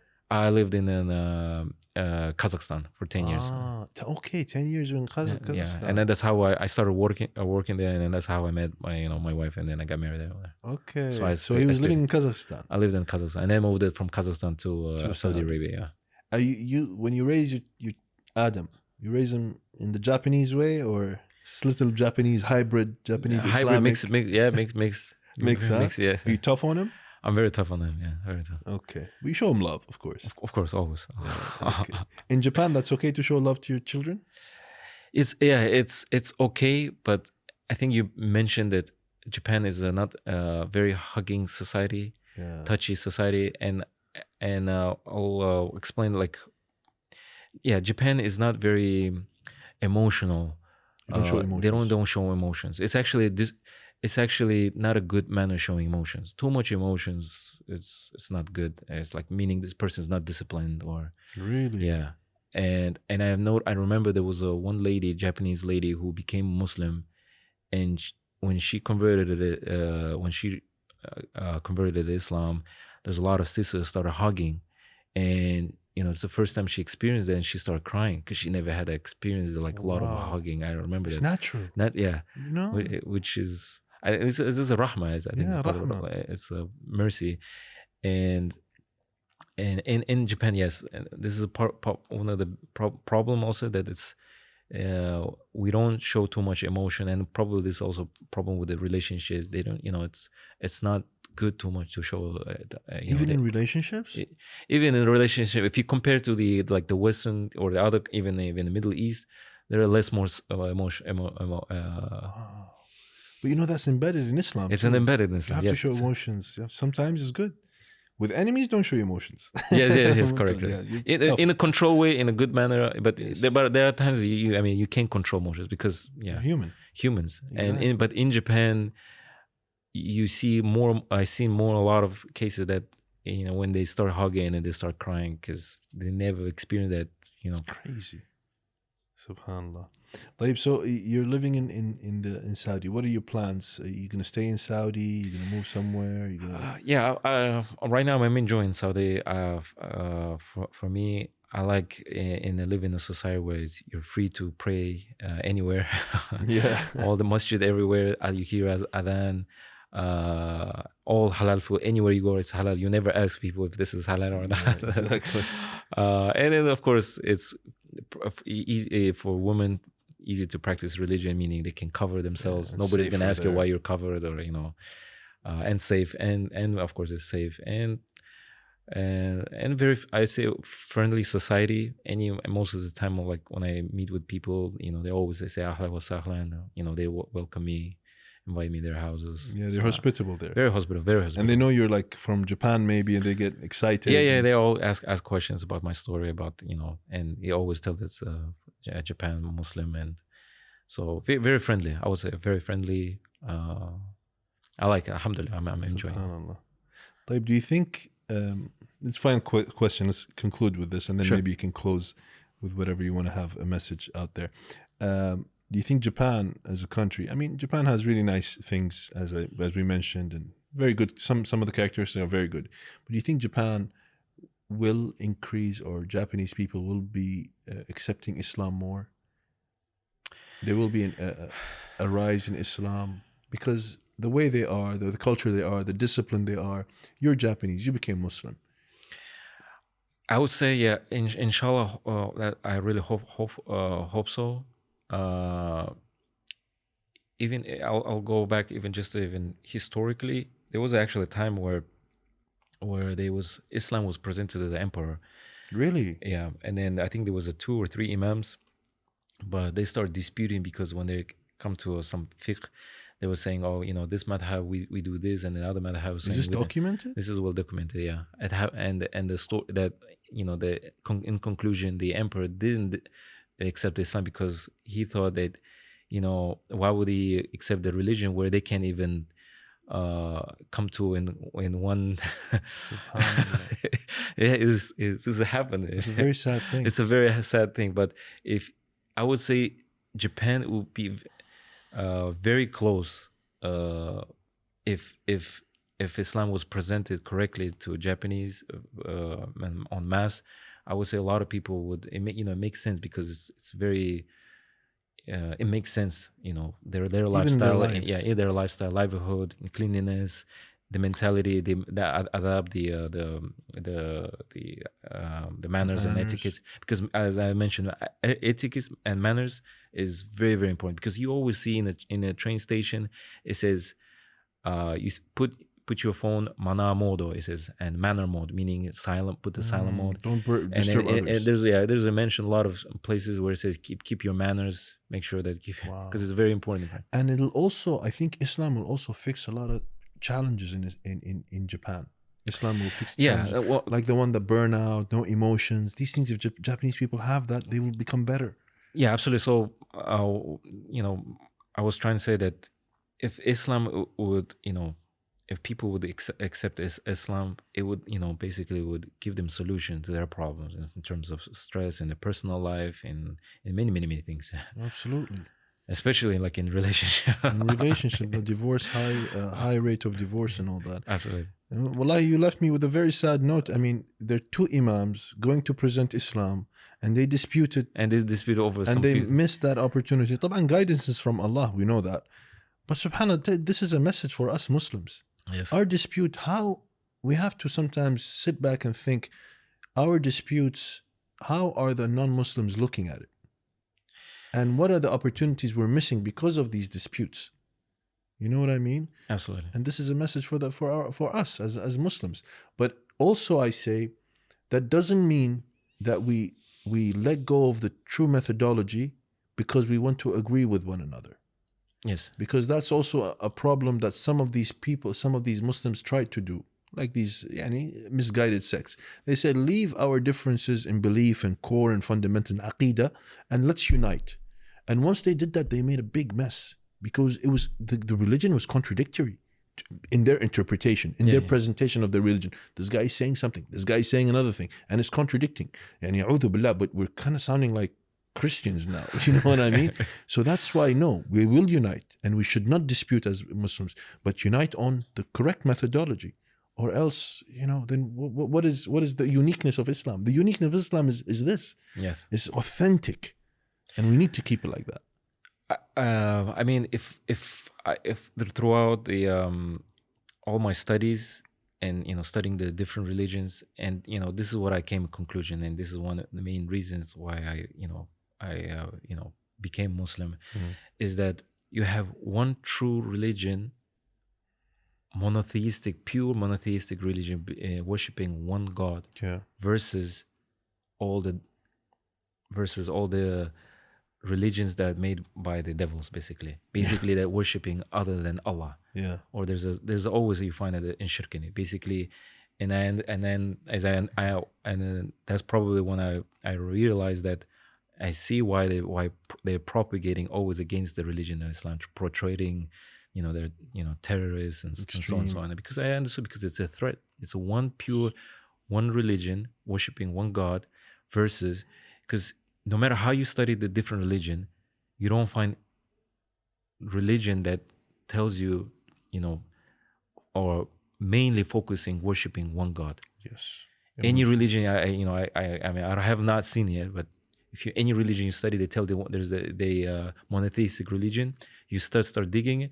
There's always some shirk, and there's at the end of it, you will find out there's a shirk in it. So multiple gods, or associating with God, or. But in the religion, I mean, if you summarize the whole the Quran or Islam, mainly the focus is Tawheed, worshiping Allah, and that's the biggest grave that you can make is to worship other than Allah or associating with Allah. This is what I understood. Absolutely. And there's no other religion who does that. Exactly. This I always say this.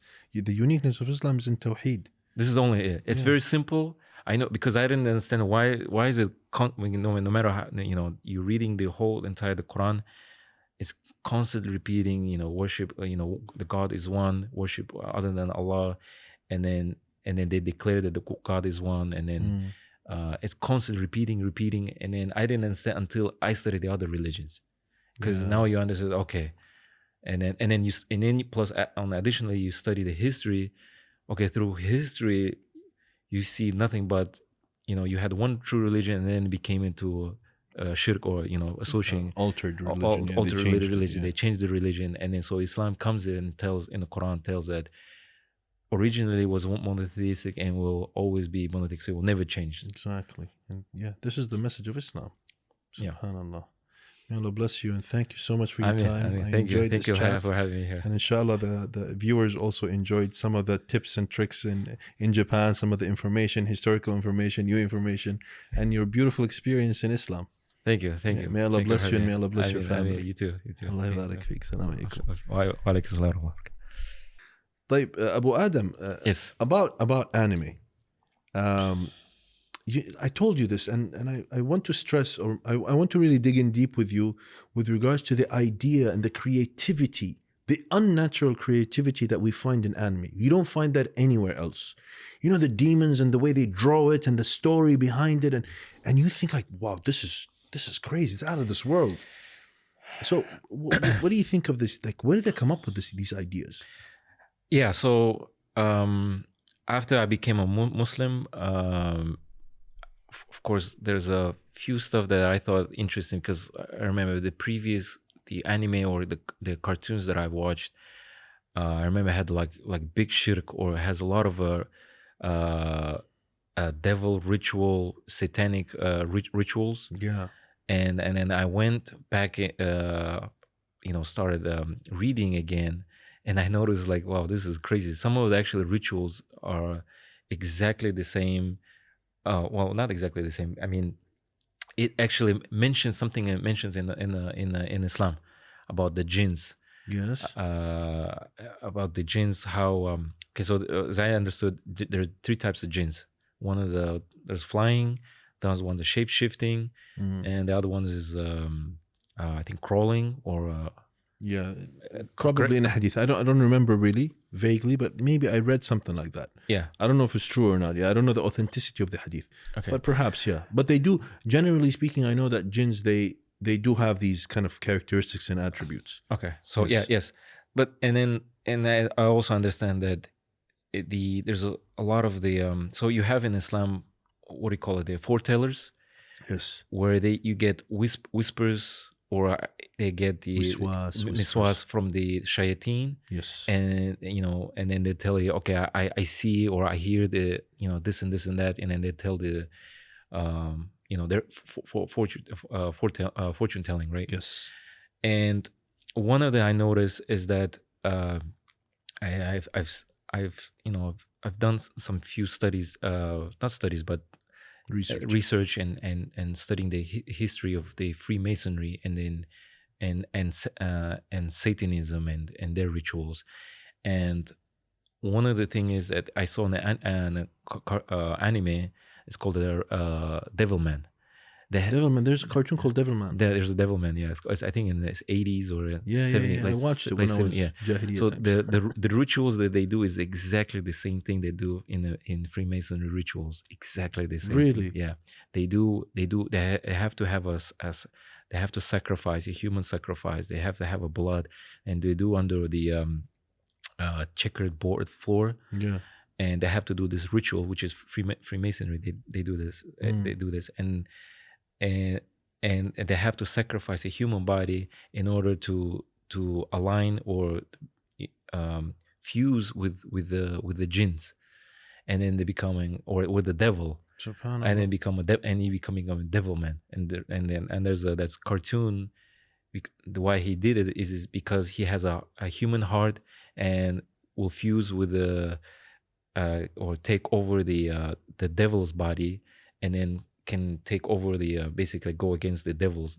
Okay, so that's the whole the cartoon, but the rituals exactly the same. It's dealing with shayateen and doing sihr, basically. Magic is dealing with shayateen. But the whole point of what I'm trying to say, that where did a lot of the ideas or they're getting, because when you talk to the authors and you ask them, where did they get ideas, a lot of them tell them that, well, I have this. They tell them that I have this crazy thoughts, or I had a dream during the sleep, or during the it comes spontaneously. I had click an idea, came this thought, and I start drawing, and I knew it immediately. This has to be miswas from shayateen. There's no way he can just come up with this idea. And then I'm understanding the nature of shayateen, what they do and what their goal is, and what they're doing with the anime and the influences. Because you were telling that a lot of people, that there's a statistic that people converting or leaving the Islam and becoming atheists, and we know that the main goal is to for the devil is to misguide the mankind. Absolutely. And one of the tool influence is the anime. Exactly. Entertainment. Basically. And this is entertainment. So and then you notice a lot of them, they have no how do you say, they have no background or history that they've studied about these rituals and stuff, but they have this an idea, but it's exactly the same thing with this. So there's a source of information that's coming from and you see what I'm saying is not just one author. You see multiple authors saying same thing. In anime, yeah. In anime, even in the movie, I myself encountered with a person. What did they say? They say that he was a musician, and he people ask, well, where'd you get these ideas and music coming from? He says, like, it's just coming from my head, from nowhere. He says, it's just like I get this idea and then I write it down immediately before I forget, and then I put it as we create that music. Crazy. So it's kind of, it does kind of make sense, and it clicks that it is satanic, because like you said, these people have no background. They're very they're a religious. I mean, they don't have any religious background, yet they write about things like that, and then they and like you said, they're all the same. All same. If you look at it, I mean, you see, it's not like predicting it. What I'm saying, there's a pattern. You see the same thing. They're saying the same thing. They never had the background of learning about this satanic rituals. They never knew about this, but they came out, from nowhere. It just came out, and you start writing about it. Yeah, and then it's just it's really dangerous, man. It is because I'm assuming, I'm assuming that most likely this is influence from a shaitan, from shaitan, and then using these people. And then because what did they get? They get fame. They become famous. Absolutely. And they become rich. Absolutely. But if you study their now, if I go further on, if you look at their life, they're not very happy people. They're miserable people. If I start digging in their life, how do they live life? They're not very happy. Absolutely. And I think that even goes into games. Because games and anime have the same kind of creativity and crazy things that are happening. So in Japan, so one thing that I would like to important information is that you see some people says like, why do the adults watching animes and cartoons? So yes, you have cartoons and anime for kids, but then you have how would I say, a story for adults, but they made an anime. Yeah. So that's why you have a lot of adults. A lot of adults reading or watching animes. Actually, you have a lot of in manga. Actually, manga. Yes. Usually, it starts originally from manga, and when it's become more popular, and then become an anime. They make it publicly. They make it cartoon. But usually, and then you have a lot of mangas or for adults, not for kids, for adults. So you have the stories for adults. Yeah, you have a famous like a Kintaro Sarariman is like a typical man they show his work life. His lifestyles, how difficult to work, and his relationship, and so this is for adults. No kids is gonna. Okay, there's no demons or anything in it. No. It's just work. It's work, yeah. Okay, it's like a movie, it's a movie. So and then they make it, and if they become very popularized and become famous, and then they make it turn into anime. Yeah. Okay. Did we talk about the correlation between frowny little men and anime? Frowny and the skinny guy who he's getting bullied, and then he becomes something powerful in anime. There's always like the story in anime. Oh yeah. Right. So if you look at a lot of the animes especially for kids, a lot of those cartoons, the animes, it starts with they're getting bullied. Yeah, because in Japan, there's a lot. There's a lot of a bullying. It's a how do I say? There is a bullying society. Exists from, especially starts from junior high school.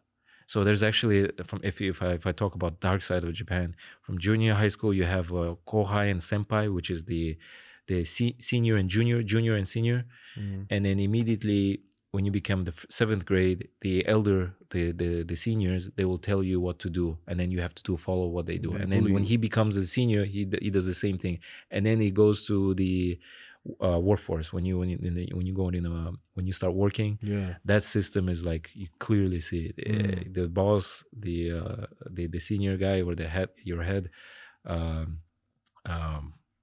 will start commanding you, telling you to do it, and then it just repeats itself every time.